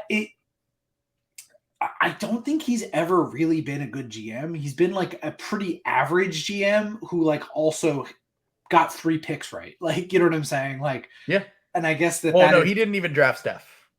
Wow. So there you go. They got 2 picks right. Like, so I don't even think he drafted Clay. I think Draymond was his first draft, which is one of the greatest picks of all time. Yeah, I was gonna say one of the greatest picks. Jordan Poole was a good pick, and Looney was a good pick, and like they've had some, but like, but like you immediately fucked up the Jordan Poole thing because like you misplayed that hand. Like you give him all this money, and like the Warriors fans have like turned on him as they should. He's not. If they don't trade him at a low value point this summer, they're losing Draymond. Like they're gonna keep him instead of Draymond, which is, by the way, the absolute wrong decision because of their stupid ass 2 timelines thing. So like, I will give them slight credit for like actually moving on from Wiseman. I mean, literally everyone saw this coming except them. So like, but you did say, yeah, you should have moved him last off season before anyone got to see that he still was not going to play well. Yeah. So like, if you had moved him last off season, you could say, okay, well, the injury derailed things, but he'll get back on track. Maybe we can get something for him and then just re-sign Gary Payton. Yeah. You could have just done that option. Yeah. You could have just re-signed Gary Payton. Like this is, I mean, again, taken in isolation. I mean, I don't know what to make of the Gary Payton like injury. I would give this like a C+ in isolation because at the end of the day, you are just giving up James Wiseman for an actual hypothetical rotation player when healthy. A player who was good for you. Yeah, who you know works for you, is a fucking champion, an NBA champion for you. Like, so like that's like a pretty good move on its face, but you just have all this other shit. Like he's injured, for example. Might not play for you. Yeah. So just stuff like that. So like, I mean, C+, James Wiseman's like one of the worst rotation players in the NBA, and you finally like ate crow on that. But like, I feel like you probably could have just had Sadiq Bey. And they're going to save so much money on this after the season too, by the way, with the repeater tax. But yeah, but imagine if it was Sadiq Bey, it would be like like $2 million instead of $8 million. Like it would be like literally $60 million. Like, and they need front court help more than they need backcourt help. So I really think I know he can play big, but fans. I really think it was like they didn't make this move for basketball reasons or even money reasons. They made it to their fans to be like, hey, hand down, man down. Like we fucked up. Like you motherfucker, you love this Gary Payton guy. Come on. Yeah. Come on back. I know you. Yeah, you don't like the James Wiseman. You don't like that he speaks Chinese. Yeah, we'll get him out of here. Go get him right out of here. Come on over. Like Gary Payton, we love you. And then they just bring him in and he was injured. We didn't. Oops. He played against us, so we thought it was fine. Which, to be fair to the Warriors, the Blazers, this is shady. This is shady. It's shady. Yeah. Like, there's definitely some you should have done your research, but also, why are you trading players that you know have injuries, like, without disclosing any of this? Like, there's definitely some shadiness going on with the Blazers. I don't think that they're completely innocent in this, but it's your job as a GM to like figure all that stuff out before you agree to a trade. Like, so it's very funny to think of like Nate Duncan being in Bob Myers here. Like, you've got to get rid of Wiseman. He's a sleeper state for the communist state. You've got to get him out of here. No, Nate Duncan crying blood every time he sees James Wiseman, is just scared of the red menace of communism everywhere he looks. Wow. Okay, so this actually goes really deep then, because I was going to say, no, he once said that James Wiseman on his podcast, he once said that he is too big to fail. But maybe that was a hidden message. Yeah. Big government, communist government. Yeah. This is the hand of Xi Jinping is all over this trade. Nate was trying to tell us that he is under pressure. Adam Silver was suppressing his voice. LeBron James also doing this. Yeah. All the LeBron James. I love the LeBron James. Late China? Yeah, La China thing is so funny to me. God. Americans are so stupid, dude. I love us. Yeah, it's great. We're so great. Yeah. As if LeBron has any fucking idea. No. LeBron doesn't fucking care. What are you talking about? He's like, God. You know what? By the way, I don't know if you listened to Simmons and Rousseau on the trade deadline, but they were kind of spitting about LeBron, to be honest. And then just I did listen, but you'll have to remind me of what they were just saying. That it was just like his leadership, quote unquote, is like just running teammates into the ground, and like it's just the most exhausting thing in the world. I mean, the Anthony Davis body language stuff, and like honestly, I thought it was gross what Dave McMenamin said about yeah. And there's a reason that that's out there. I'll say that much. I don't think that LeBron was the one that leaked it, but like I think that it's definitely doesn't hurt LeBron's cause that everyone thinks that Westbrook is such a villain. And the AD thing, like he looked completely checked out when LeBron like broke the scoring record. Like, I mean, there's definitely a point there for sure. Yeah. But all right, let's move on to the Houston Rockets. So we're on a blitzering pace here. Yeah. Gonna finish in 3 hours. Let's go. They bought out the only two real players they got, which were Danny Green and Justin Holiday. They lost Eric Gordon for a few seconds when they could have got a first before, which is tough. But they did apparently. I missed this part of the trade, and I actually just heard about this today. They got a pick swap in there in this upcoming draft. They had the Bucks first round pick, and they got a pick swap to move up. Right now, if the draft were today, it would be a 10-spot jump from the late 20s to the late teens. So where the Clippers are picking versus where the Bucks are picking. So that's not terrible. Thing. That's a good thing. And then they pretty much only got seconds other than that for, the salary dump and all that stuff. And then they cut John Wall. So I don't know. I gave them a C+ because I learned about the pick swap thing today and was like, at least you got some, like you improved your first round pick enough that like you'll probably get a better player in that range in the mid to late first instead of the late first. So, I never thought Eric Gordon's value was all that high, but I guarantee you they could have got the Sixers first round pick in the last draft if they wanted to. And that probably would have been like the 22nd pick. So that at least had some value.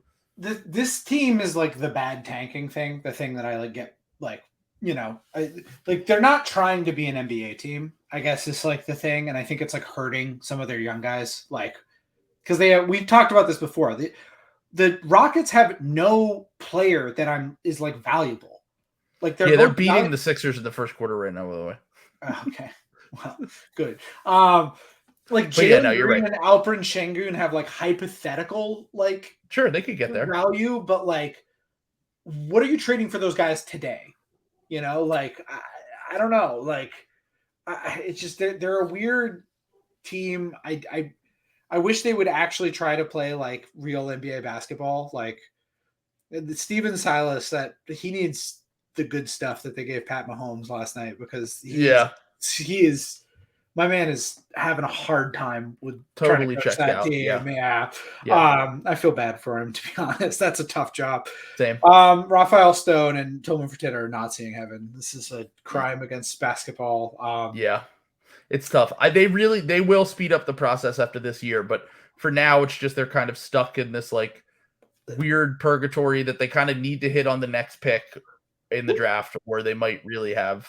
The Hornets at least like have the occasional like real NBA player. Like Terry Rozier is like a real NBA player. It's just he doesn't help winning that much, Like sure. they have none of those guys. I don't know. They have enough young guys that I think you really just need you basically need Şengün or Green to pop, if not both. Mm-hmm. And you need to they were looking at picking up Mikal Bridges. I like those kind of moves for them. Young enough on a cost-controlled contract would come in and be an immediate upgrade over whoever you were playing. But until they either have prospects that are surefire, I do think Şengün's going to be really good. And I think that Jalen still has a chance to be, but until you get surefire prospects that have superstar upside that they really, them and the Pistons really need to hit in this next draft for me to feel good about their future.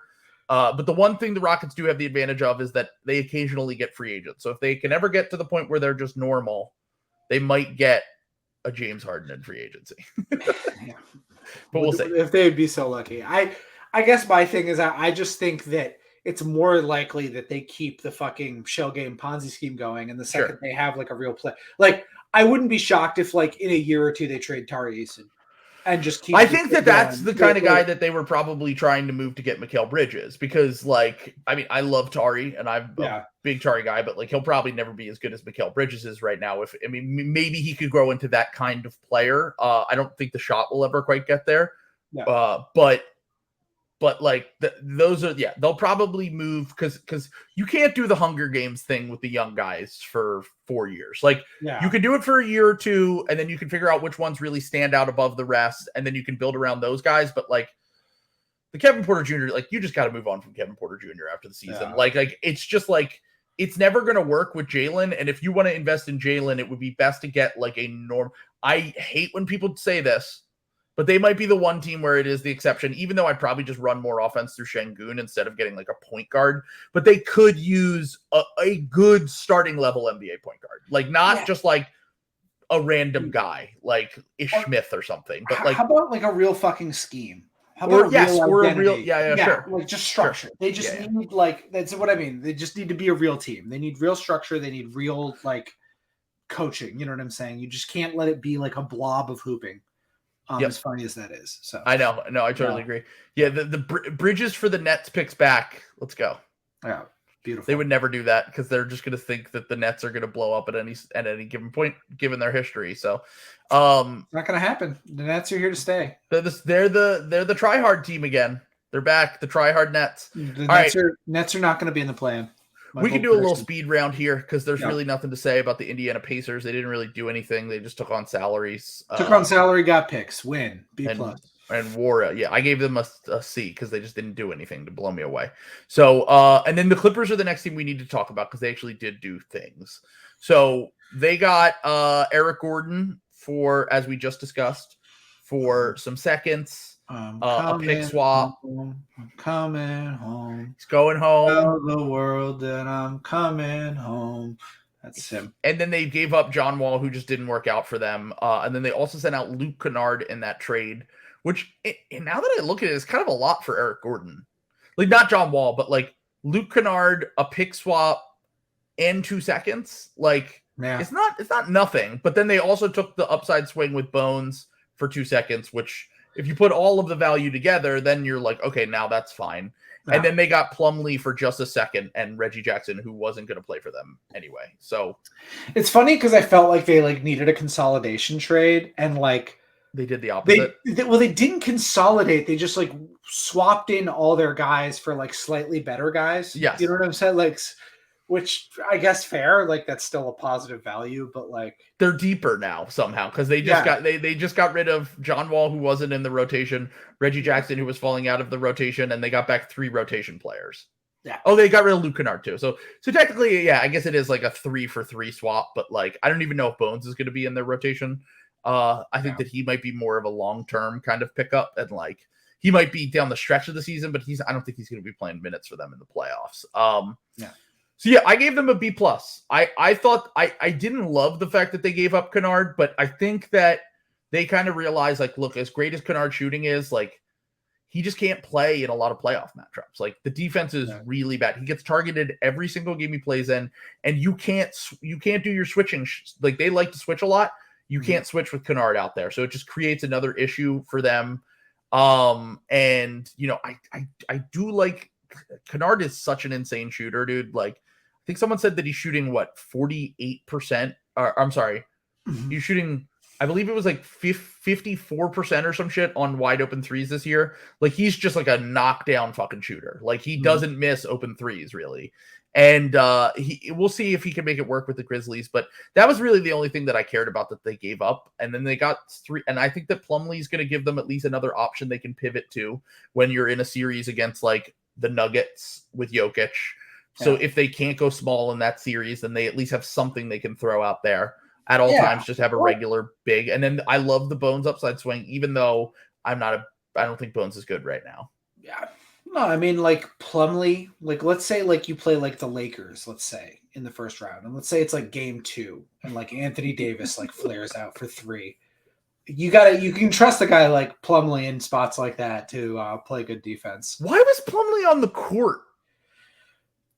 It's one of the again, another reason that Lakers thing is one of the most fraudulent titles of all time. I still don't understand what happened that game, but yeah. Anyway. So yeah, why? Like, I'm just like, were Jokic and Plumlee both on the court? I think they were. Yeah, it's fucking so bad, man. So like, weird.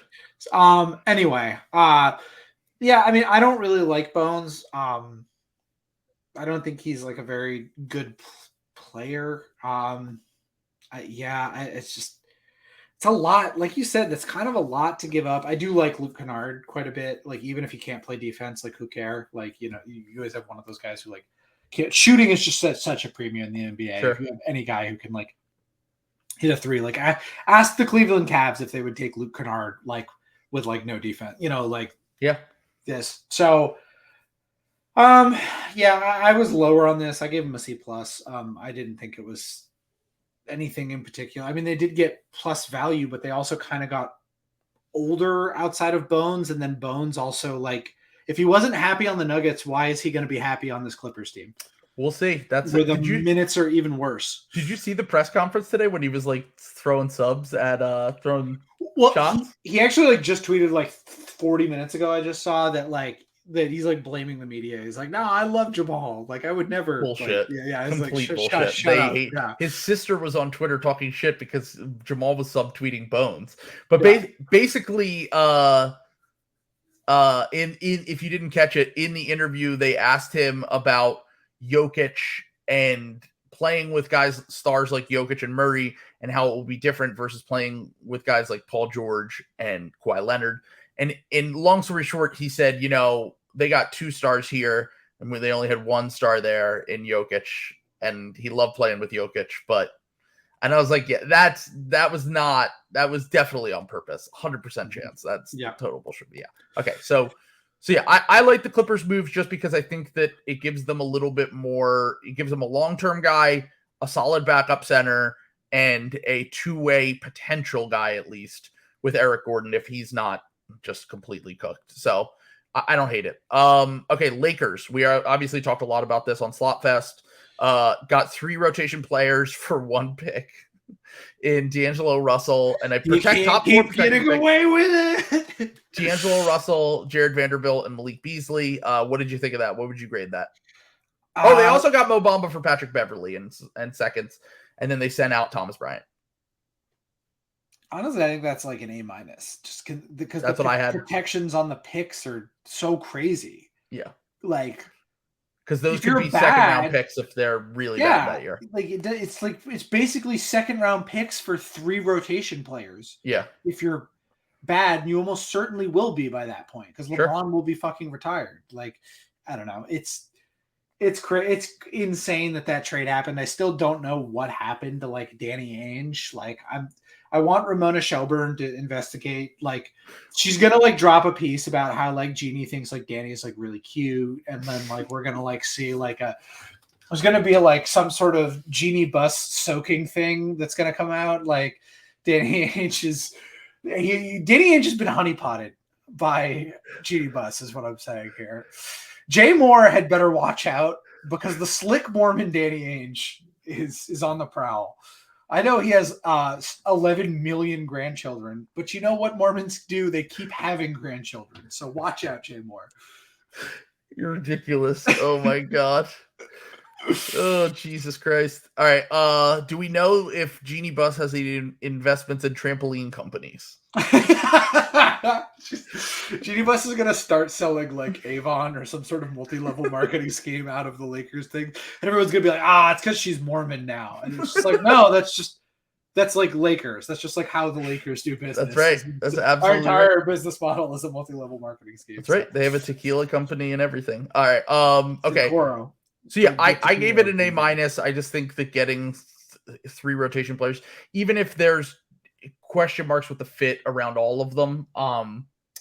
It's just like a steal to like. I think that they got their patience paid off, and it makes me very mad that they got rewarded for basically punting on the first half of the season. But it's also possible that they just like the big part about this is that it gives them the flexibility for after the season that if they can still go get a star, they can probably get that star and keep Jared Vanderbilt, who's probably potentially the most impactful player from this trade. Assuming that if the D'Angelo Russell fit doesn't really work. So certainly, if you want to hear more of our thoughts on that, go watch Slopfest. So, okay. Memphis Grizzlies, they turned Danny Green, who look wash, into Luke Kennard, basically. Luke Kennard. Oh, if they would be so lucky.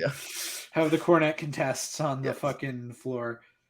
Hey, I mean, they owned me. I swore up and down they weren't going to make a buy move. What did they give up for this? They just gave up Danny Green and some seconds for Luke Kennard. Yeah. I mean, they literally can't roster any guys. Let alone they're like their first round picks.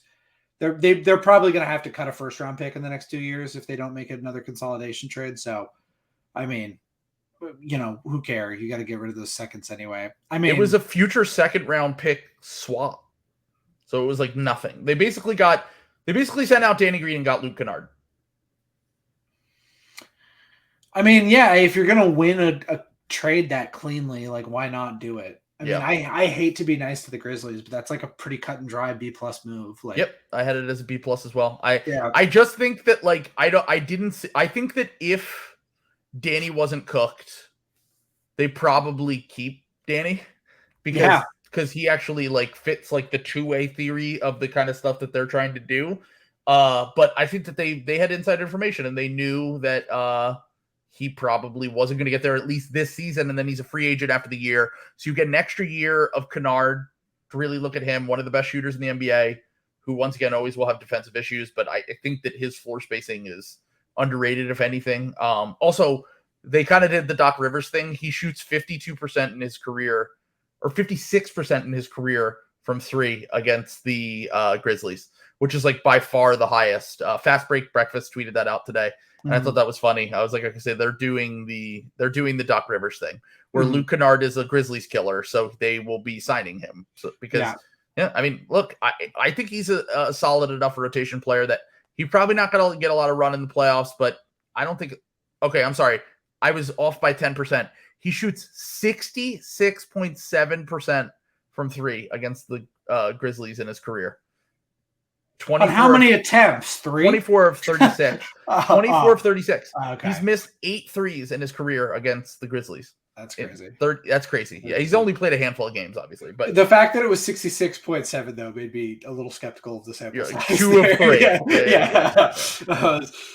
Here, I got a tweet from Eric Nem. Just chatted with Jay Crowder. Asked him how he tried to simulate NBA game action while away from the Suns. Crowder, just run myself ragged, try to make myself throw up. Says he turned down opportunities to play 5-on-5 with the Marquette at Georgia Tech. So this is just him. This is another way that Pat Riley has impacted NBA players, even as they go on to greener pastures, that eating disorders just continue to happen after you've been on the Miami Heat for like waking up in a cold sweat, like, oh my God, my body, my BMI. No, but a body shaming. Yeah. Body fat percentage. Yeah, Pat continues to just he'll call like his old players like in the middle of the night at like you fat piece of shit. Yeah, you fat piece of shit. I hate you. But it's not because he's mean, it's because he has dementia and he's like literally forgot they're not on the team anymore. And he's like, somebody turn the lights on. It's dark here in the facility. Pat, it is 3 a.m. You can't do this. Did you see that fake article that got everyone that he was napping? Yeah, he was resting. Yeah, he was resting. I was like, I believed it at first, but then I was like, why is there no article you can find the link? It's just pictures of a Bleacher Report article. Yeah, I was like, that was really good. That was really good. He's resting. Speaking of, they're the next one on our list, the Miami Heat. Mm-hmm. They basically, we don't know. They might sign Serge Ibaka. They've been tied to him. They dumped Dewayne Dedmon and they dodged the tax. for one. They gave up 1 second-round pick or 2 second-round picks to get off Dewayne Dedmon, and that's it. And then the Sixers signed him, which is great. So, I mean, I don't understand. What are they doing? Like, nothing is what they're doing. I gave them an F because I was just like, you of all teams, with Jimmy Butler's age, with Bam Adebayo and Hero both playing better this year, with Kyle Lowry seemingly not wanting to even be there, or like something along those lines, or they wanted to move. Maybe they just couldn't find a deal. But like, are they just? What was the timing on that? Were they like thinking Durant was going to be this summer or something? Like, probably, yeah. Like, it's weird. It's a little weird that they like weren't even like seemingly weren't even in on like Kyrie or anything like that, which is usually like exactly their speed. Like, I don't know, like, could let Kyrie investigate the Epstein house as like a perk of his contract. Like, it's like there are like things they could have done. I don't understand why they like didn't. Really bizarre. Like, maybe they're like waving the right white flag. Like, I thought they would like at least move on from Kyle Lowry to get a guy who could like actually play in the playoffs. But I thought that they were going to get D'Angelo Russell, and I thought that they were going to do the annoying thing where they get a guy and then he has a revitalization. But it sounds like they're still like, it sounds like they might get Russ, but they're just waiting to like, they basically told him like, it sounds like Russ is waiting to pick because these teams basically said you're not going to be like a starter for us. Like, you're going to be a bench guard like you were, and that's kind of it. So I just think they need to be way more. They should have been way more aggressive. Maybe they didn't have a move that was out there. The Duncan Robinson thing is just such a disaster for them. Like, having $18 million just sitting on your bench and he can't even play. Like, that is tough. And then Max Strus, like, you'll have to pay him if you want to keep him, and he's having a down year. I don't know. If I were Miami, I would have been way more aggressive, but maybe they're just counting on get Jimmy to the playoffs and keep him healthy, and maybe we can make a run, which I don't know. I think that they would lose to most teams in this Eastern Conference. So that's just kind of the reality of the situation. So I gave them an F. I think that they kind of, whatever. We can do a little speed run again. Once again, Orlando Magic. I mean, they finally got rid of Terrence Ross and Mo Bamba. They didn't get any real value back. They got Pat Beverly and then just waived him? Yep. And then they bought out Terrence Ross. They got like 2 seconds for Bamba. I don't know. I gave them a C because I was just like, at least you got rid of two guys that didn't want to be there, or you didn't want C-, there. I guess, whatever. Why they apparently just signed Goga.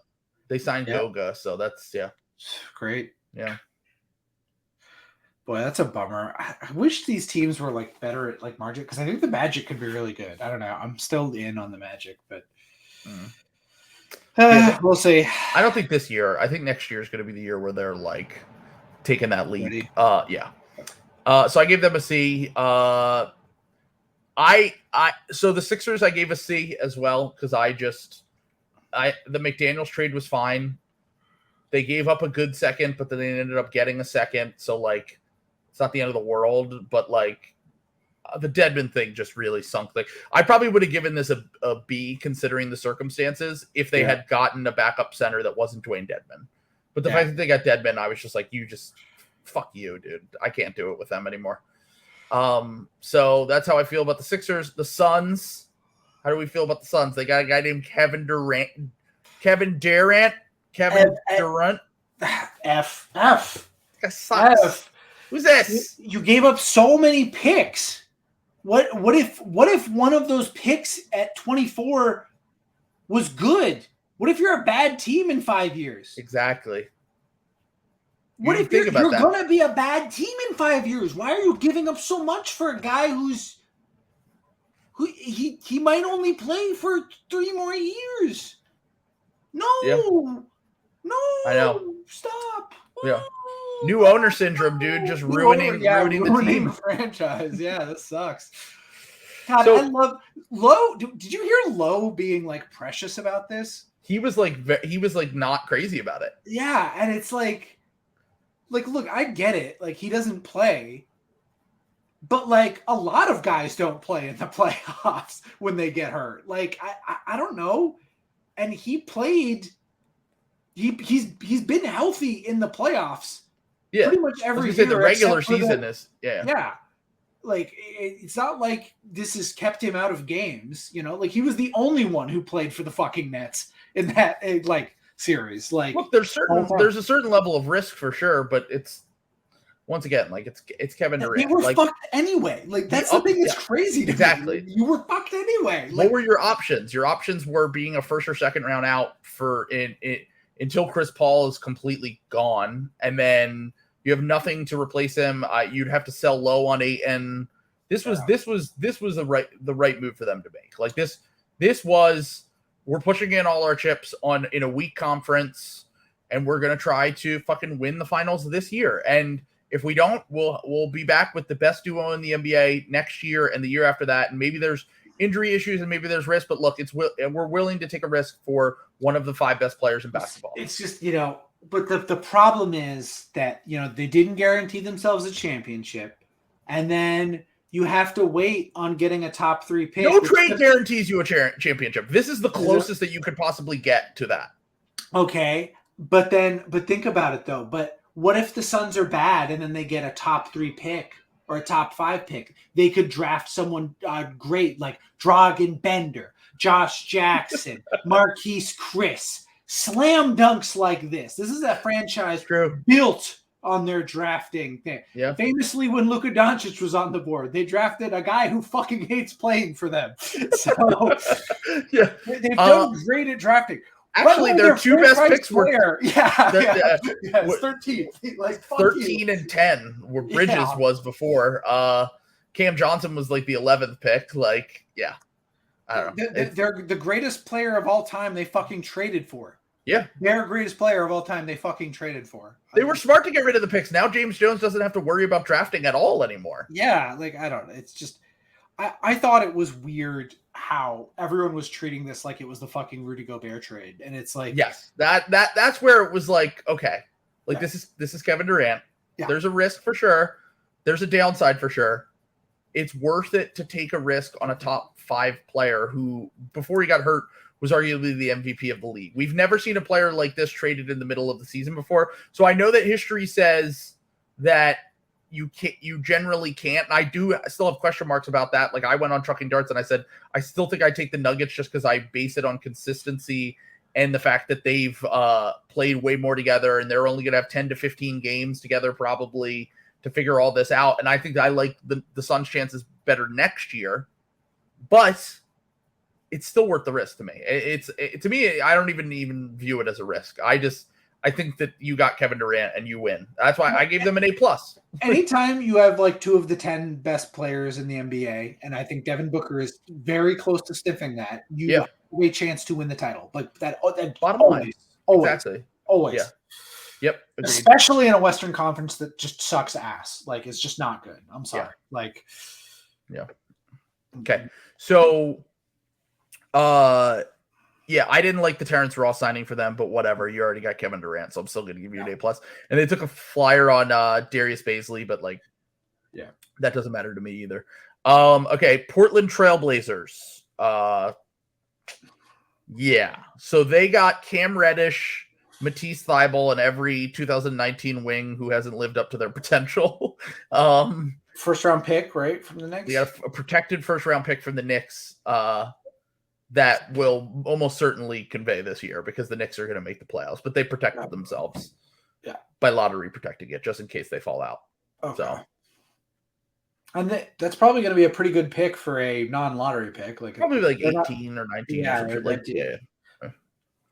Pretty good value, honestly, for Josh Hart. Yeah, Josh Hart's a great player. Like I would have liked. We've talked about this when the trade happened. Like I would have liked to seen him go somewhere that like wasn't the Knicks, but like he is a Tom Thibodeau wet dream. So like, sure, even if the fit's not clean, like he fits their identity pretty well. But like, I liked that trade, like getting a first round pick for Josh Hart. Not a lot of teams could do that, by the way.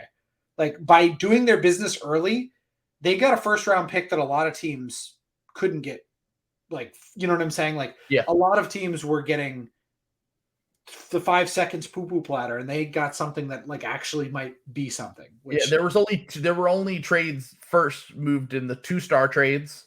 This trade, and then there was one other trade that I'm forgetting about that had a first involved in it. But like most trades, they did not get a first, and every other trade, it was basically all seconds. So like I think it's fine for that specific trade. Yeah. Getting Thibault for basically nothing. Yeah. Give some seconds. That's a fine flyer. I don't love this thing that like they got Cam Reddish back and they're like starting him and stuff. Like I don't know what they're really doing there. I missed that. They're starting him? Yeah, he started. Ugh. Yeah. You have Shaedon Sharpe on your team. What are you doing? Well, I think that they probably have they probably have a good chance of tanking if Shaedon Sharpe played big minutes right now. This is a Mike Schmitz heat check right here. Yeah. Like well, I think they're trying to be bad enough to keep their own pick because they sent out a lottery protected first. So like right now they have the 11th pick in the draft. I think that I actually gave them a D, and this is why.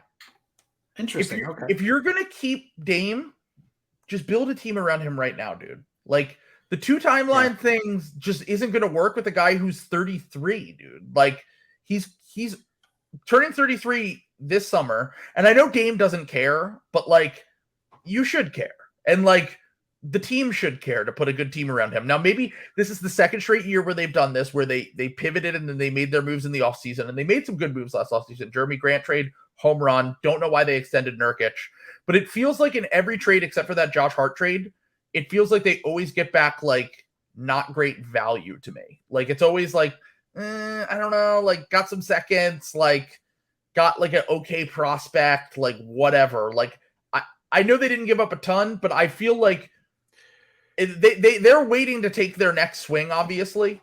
Yeah. But like until I know what that swing is, I think it's ridiculous to just continue punting on the last few years of Dame's like prime or whatever he's in right now. And he's been playing amazing this year. Like that's the thing.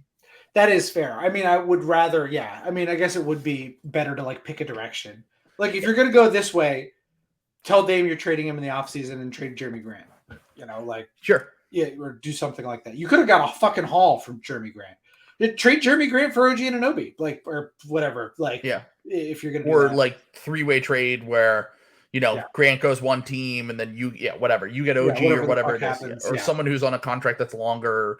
Go after Mikal Bridges or send whatever. Jeremy Grant to the fucking Grizzlies for. Well, the Nets need another wing who can defend and create his own shot. And that'd be funny if the Nets just became this team of like above average starters who like won a playoff series and made a run in the East.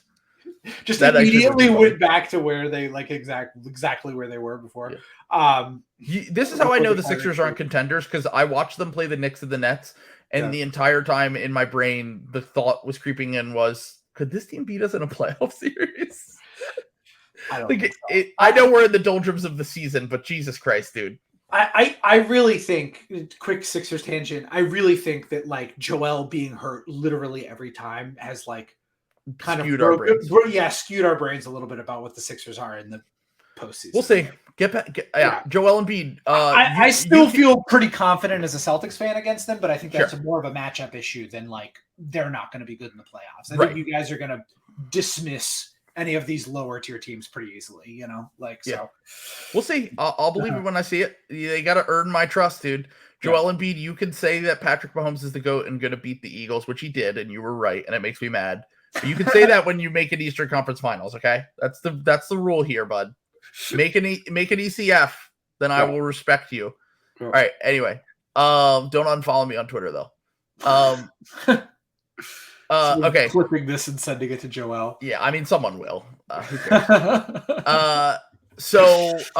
Okay. So we have. Oh, by the way, for some reason in this list, the New York Knicks were not listed on this list of teams for some reason. But the Knicks, real quick. I mean, they got Josh Hart, solid pickup. I think his value is about what the pick they gave up, which is going to be like right now it's the 20th pick in the draft. It might get a little bit worse, but it's lottery protected. Good addition. It's a good draft though. I don't know. I don't love it, but it's just me. This is just what look, the Knicks are in the business of acquiring good players and then just picks and good players and figuring out the rest later. I don't really know what their plan is, but I'll give it like a B minus. Like I think Josh Hart is good and will fit well with their team. And their plan is Luka Doncic. We're 2 years away. Luka's another medium-sized contract in Josh Hart and some firsts. And Luka's CS:GO coach is gonna be like on the Knicks training staff in within a year. Yeah, exactly. Yeah, it would be like when the Sixers hired Dame's friend and he's still on our staff for some reason. Oh no! Shout out to Phil Beckner. Okay, so Sacramento Kings took a flyer on Kessler Edwards. They stood pat. And that's it. I actually am fine with it. I think that's what they should have done. Yeah. Shout out to the Kings for not Kingsing this and doing some harebrained all-in move that would have destroyed their team. So exactly. Good job. No, I totally agree. I'm actually totally fine with them standing pat, taking a flyer on Kessler Edwards for free. Yep. And basically just saying, you know what, we feel good about our team. And I think they'll probably end up making the playoffs. Like that's the goal of this season. I wouldn't trade any more future first if I'm them. The Herder, unless you have a Herder trade type thing come along, but that's pretty rare. Like if they could have got Jeremy Grant or something, okay, maybe. But I'm very much okay with them standing pat and not doing anything. I think that's a market that should just hold on to their first in general because those are juicy. So I gave them a C+ because I was like, that's fine for me. I'm trying to think if Dallas and I just don't think they're going to slide enough. I really want to find a way for there to be a Kings Grizzlies first round matchup because I think the Kings can win. Maybe that might be the one series that I could see them kind of all the other teams. I'm like, I don't see it. The Luka would destroy them in a series. Kevin Durant would fucking exactly. Yeah. The Warriors, Jokic, yeah. Even Kawhi and PG, Lakers would be interesting. I would love to see that series. Ooh, that would be a fun series. Actually. Lakers Kings would be It's going to be tough because they would have to get the 1 seed and they can't because the Lakers only can pretty much get as high as the 8 seed really, unless they win 20 of their last 25 games. Yeah, and the Kings are probably going to fall to 5. I think the Mavericks and Suns are going to catch them by the time it's all said and done. So, okay. So the Spurs, Dewayne Dedmon salary dump. They took that on. Devontae Graham salary dump. Traded Jakob Poeltl. I forgot about that. They sent him. I literally, it was such a bad trade in my brain that I don't want to say it's a bad trade. It was such a nothing. It's a nothing. Okay. It's a nothing trade. Find me. The lasers are all hitting me. Actually, they've turned on Masai. I was going to say no. They actually kind of agree. It's a weird trade. Yeah. Yeah. No, Raptors fans, come on. Let's squash the beef. Let's point this right at Bobby Webster's stupid ass. We can get him out of here. We got a good review on Apple from someone who lives in Canada today, so maybe they're coming around to our thoughts. So come on, Raptors fans, let's quash this beef. We'll join you. We will get Bobby Webster out of there together. I promise you this. So, okay. We will fire Nick Nurse together. Oh, yeah. Well, Nick Nurse is definitely gone after the season. As Bill's been pointing out, the second that you leak someone's salary, you know some shit's happening. Bill is the GOAT. Yeah. Bill is the GOAT of that. He's right, though. He's right. That's why I love that's definitely right. That's why we love Bill, man. He's the perfect 50-50, just harebrained stupid shit. And then and that's why Russillo's the GOAT, too, because he's a good enough analyst to keep Bill honest, but then also enough Gen X to totally go along with Bill's most boomer stupid shit. Exactly. It's so good. They're so good together. I love them. No, I'm glad that we have them back once a week for the rest of the season now because the NFL season's over. Okay. So we can link in the Spurs and the Raptors even in that. I thought it was good value to get. That was very good value for the Spurs to get that pick for an expiring Jakob Poeltl. Yeah. This was the only other trade I forgot that gave up a first round pick, and they got real value for that could end up being a decent pick. That could be a top 15, top 20 pick if the Raptors don't make some other real moves in the next few months, which there's a chance they lose Fred VanVleet and Gary Trent Jr. for nothing, which is why I gave them a D for my rating. Because I gave them an Okay. Yeah. I mean, I gave them a D only because Jakob Poeltl is a starting center and they need a starting center. So we can't really judge them fully until we see the whole picture. Yeah, but on its face, really bad deadline for the Raptors. Told everyone you were going to make moves, didn't make real moves other than you getting Jakob Poeltl. And then since then, lost to the Jazz post-trade deadline, who just sent away some of their best players. Yeah. And then had I didn't watch the end of the Pistons Raptors game, but the Pistons were hanging with them for like 3 quarters. So I hate the fit of Jakob Poeltl there. The Spurs were just like, I gave them a D because I just don't know why they took on Devontae Graham's salary for so little. It seems like they only got 2 seconds for taking on or 3 seconds, I believe it was, for taking on that contract. I think they were under the floor. Oh, yeah, that might have been part of it. Yeah, I think not the whole. No, but that wouldn't matter because they gave out Josh Richardson. Oh, did they trade Josh Richardson in that trade? They traded Josh Richardson for Devontae Graham in like 3 seconds. I mean, they're going to stay under the floor. They don't have any big contracts coming in. You know, and they just cut Stanley Johnson, so. Like they're one of the few teams that can just absorb bad contracts, like no harm, no foul, for like multiple years. That they probably could have squeezed the Pelicans a little more, like there, but like it's not going to hurt them. You know what I'm saying? So like, I guess why not? Like, what were the seconds they got? Where it was like some of them good or something? Like here, I'll look up the details of the trade right now because that one was. Yeah, I mean, if it's Devontae Graham, it's like really bad, dude. Like, okay, so it was 4 seconds. For Devontae Graham. We'll look at the details here to see if there were any good ones. No, they're all from the Pelicans. 24, 26, 28, 29. I mean, whatever. Maybe could eventually have value, but right now I don't know. I mean, well, with this Zion thing, Jesus Christ, who knows? Yeah. But I mean, look, I don't know. I just the Spurs were nothing at this deadline for me. Also, I don't know why they cut Stanley Johnson. He's been like fine for them. And seemingly will go to like I would have loved for the Sixers to take a chance on Stanley Johnson. Like I don't think he's good. Yeah, I don't think he's good.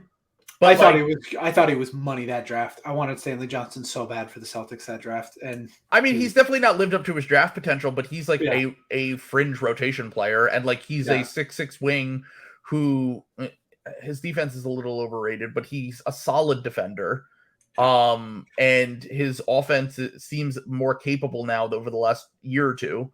So, like, I don't know. I would have definitely rather taken on Stanley Johnson than Dewayne Dedmon. So, who they also cut. So, yeah, the Raptors, we've talked about it ad nauseum. We talked about it a lot on Slopfest. It's not good. Like, I just don't really know what they're doing. They seem like another team that's like waiting for their moment to strike, but they just never strike. Like they've been doing this for years now. Well, it's also cool that they're simultaneously like in a power struggle with their coach. Like that's always like a good thing. You want to enjoy. You want to keep all your players on the roster. Keep your coach who's basically trying to kill your starters like every single game, every night. Like to send a point. Yeah, like message. That like. I feel like if Zach weren't defending for them, we would be hearing a lot more like nasty stories about the trade. Oh yeah, and I'm sure we will this offseason, to be honest. Yeah. So okay, all right. So we know. All right, and then somehow we didn't. New Orleans also wasn't on this. I think that I accidentally deleted a section of this. But New York and New Orleans, that would make sense. Yeah, exactly. Yeah. So New Orleans, I mean. They got Josh Richardson. They got off the Devontae Graham contract, and they only had to give up second-round picks. I think that's a huge win for them. Josh Richardson, not a Josh Richardson guy. I was fine with them sitting and not basically standing pat because of the Zion injury and the question marks around that. So I'm fine with them kind of not really doing any sort of moves that are major and waiting until the offseason to kind of see whatever's happening and just trying to stay competitive. once again, not a Josh Richardson guy. He's way better than Devontae Graham. Way, way better than Devontae Graham. And you get him for half a season, and if he sucks, you can let him go, and you got off the Devontae Graham contract. So exactly. Yeah, totally fine. Totally fine. I would give them like a B plus on this deadline because of that. David Griffin just like making up for one of the last stupid moves he did, which was signing Devontae Graham in a sign and trade and giving up a first round pick for some reason for him. That was like his last real dumb move, but everything since he's been fine. And then we have 2 teams left, which are the Utah Jazz and the Washington Wizards. So the Jazz, we gave our thoughts on Ainge. What the fuck happened? I still don't. That is not the Danny Ainge I knew. Like, I feel betrayed. It's a different man. That is a different man than who walked out there. I saw this man get a first-round pick for Jeff Green that was almost like the 8th pick overall. Like, yeah, true. There's no way he would have accepted a conditional first-round pick. Like, yeah. That's what makes it so confusing to me is that pick doesn't really have potential to be like one of the best picks in the draft unless like the Lakers are like mid but not bad enough to like fully tank. And like you said, they could just tank if they know that it's going to turn into seconds. The protections are wide enough. You can just do it with like almost 50% certainty. Like that you will get out of it. Like, I don't know. It's just crazy to me. Like, cause that trade makes perfect sense if the pick is unprotected. Yeah. If it is that one unprotected, totally trade makes sense. But I also do think that I will put money on it right now, and we can come back to this in June or July when it's free agency. They will get a first round pick for opening up that cap space. They will take on Tobias Harris or something. They will take on someone that gives them an extra first. So this is part 1 of that 2-part trade. And they can say, all right, we want to get a far out pick from another team. So then we have an extra first. And we have another, like, Tobias is making a lot of money, but like he would be a rotation player for them. Like he would play real minutes and be solid for them. We've talked about this. He's like a fine player, you know. Like, what's really funny is since we've been having those conversations, he's been playing the worst stretch he's ever played for the Sixers. Really? Like, I think we played the Celtics and it like broke his brain again. Like it was oh no, like he's having imposter syndrome. So I don't know. I'm not watching the game tonight, so maybe he's doing better. But once you see a PP that's that fast, it's hard for you to come back from it. Yeah. No, it's gonna be. You know what it's gonna be is it's gonna be some Mavericks picks for Bertans and Tim Hardaway Jr. are gonna go to that's what it's exactly something like that. Yeah. Or a team that might just want to clear cap space for their own, So, for example, I'm not saying this is going to happen, and I still think that Harden will come back to the Sixers after the season. But if he does leave and the Sixers get off the Tobias contract and just like unprotect a first in the future and just send it into Utah space, they can get a ton of fucking cap space. Like they pretty much have no big, like it's Embiid and no other big contracts. They could make a run at Chris Middleton, Fred VanVleet. Not that they would, but like Draymond Green, like these kind of guys, like real difference makers. Like I'm not saying that they would get these guys, but they at least have a chance to have a road to cap space if Harden decides to leave after the season, and then getting like that. That's where the cap space becomes valuable for Utah, and I think that they could end up flipping this into 2 picks, and then I'm fine with it. But that's also hypothetical right now, so that might not happen. By the way, Tobias is 4 for 5 with 9 points in the first half, so. Yes, he seems to be having a bounce back game. So as I said that, okay. So last team, I believe we hit on everyone else. Washington Wizards basically just traded Rui Hachimura. Do we have to? We have to do this as a psychic. Forgot about them. Yeah, I was gonna say this. I'm gonna take points of psychic damage for this. So depressing, man. Yeah. What do you think they could have got for Kyle Kuzma, especially considering that they didn't trade? Like, what would the Grizzlies have given up if Kyle Kuzma was on the market for them? Yeah, they probably could have got 2 firsts. Oh, he's expiring though, so they might have only gotten 1 first and like I don't know, Conchar or something like that. Like I would have honestly, if I'm the Grizzlies, I would be like, take Dylan Brooks, please. He sucks, dude. God, the Grizzlies would absolutely re-sign Dillon Brooks to like a $20 million to like a 4-year, $80 million contract. Yeah, he's horrible, dude. I don't I don't know how they keep tricking themselves into this. He's not good. It's wild to me. He also keeps like getting them into shit. Like, yeah, it's like just stop punching people in the dick. Like, everyone hates us. Like, why do you do this? It's like between him and Ja, they just like poor Desmond Bane is like, I just want to hoop tonight, and like everyone is treating our games like it's playoff games because they fucking hate us. Yeah, even the scorekeeper is. Yeah, like god damn, like fuck. Yeah, I know. It's I will say though, the Wizards, coming back to the Wizards here, like what are you doing, dude? I said the Hornets were more depressing, but at least they have LaMelo Ball, man. Like, yeah. At least they'll trade LaMelo Ball for 3 firsts. Yeah, exactly. Like, at least in 3 years from now, when LaMelo says I want to go to the Lakers, they'll get something. Like, yeah, they will at least get 3 first-round picks for LaMelo instead of having to pay 3 to get off of Bradley Beal. Yeah, the Wizards. I don't even like just I don't know. It's you traded Rui, who relatively speaking was a hit for you and your drafting record for a bunch of seconds. They at least started the trend with getting second round picks back early. Kendrick Nunn in like 3 seconds. And Rui's been apparently solid for the Lakers so far. So there's that. Yeah, I gave the Wizards a D because I'm just like, what is this team? What is this team? They did open up more minutes for Johnny Davis. So, and they did not trade Wright, which we thought DeLon Wright could have been a guy that they moved, and I suggested, but I didn't know that TPE. Yeah, I didn't know. I didn't know.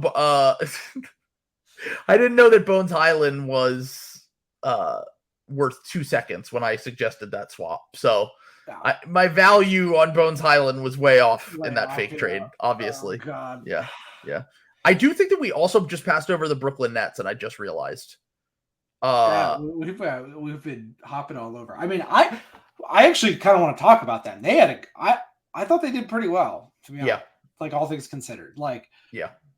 They're pretty much, I mean, maybe a little worse, but they're pretty much right back where they want. I think Jared Allen and Mikal Bridges are pretty comparable players, like level players, where like all-star in the right conditions, probably not actually that good, but like, sure. You know, I honestly think Cam Johnson's better than Karis LeVert. So there you go. Like Cam Thomas, way better than D'Angelo Russell. Linsanity 2.0. Let's go. Yeah. That's Cam Thomas.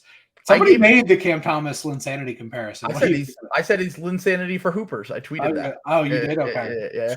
Yeah. So Zach Lowe is stealing from you then, because Zach. No, I don't think Zach. Okay. I think a few people made the observation. I was just the one that said it was Linsanity for hoopers. But I mean, look, good considering the circumstances, but you lost your third star with no real star coming back or guaranteed high picks. So I gave them a C because I think all things considered they were fucked and it was over. But you lost Harden, Kyrie, and Kevin Durant, and you're left with what your team is now, which is fine, but not inspiring. I've seen people say they've lost organizational credibility with players, and I think it's like the opposite of that, because they kind of did right by Harden and Durant. Sure, it's like really just Kyrie, and I don't think anyone cares about Kyrie. That's what I was saying, and I feel like most players have got to understand like Kyrie. I mean, then again, players love that Kyrie. They love skill. Skill is like the number one thing. Yeah, players respect Kyrie a lot. They don't respect Giannis. They don't respect Jason Tatum, which I don't like to bring up. But they don't respect Tatum. He tanked in the fucking players vote for All-Star. Oh, I didn't know that. Yeah, he was like bad. Like he was like way under. Like he finished like 5th in the East. I was surprised.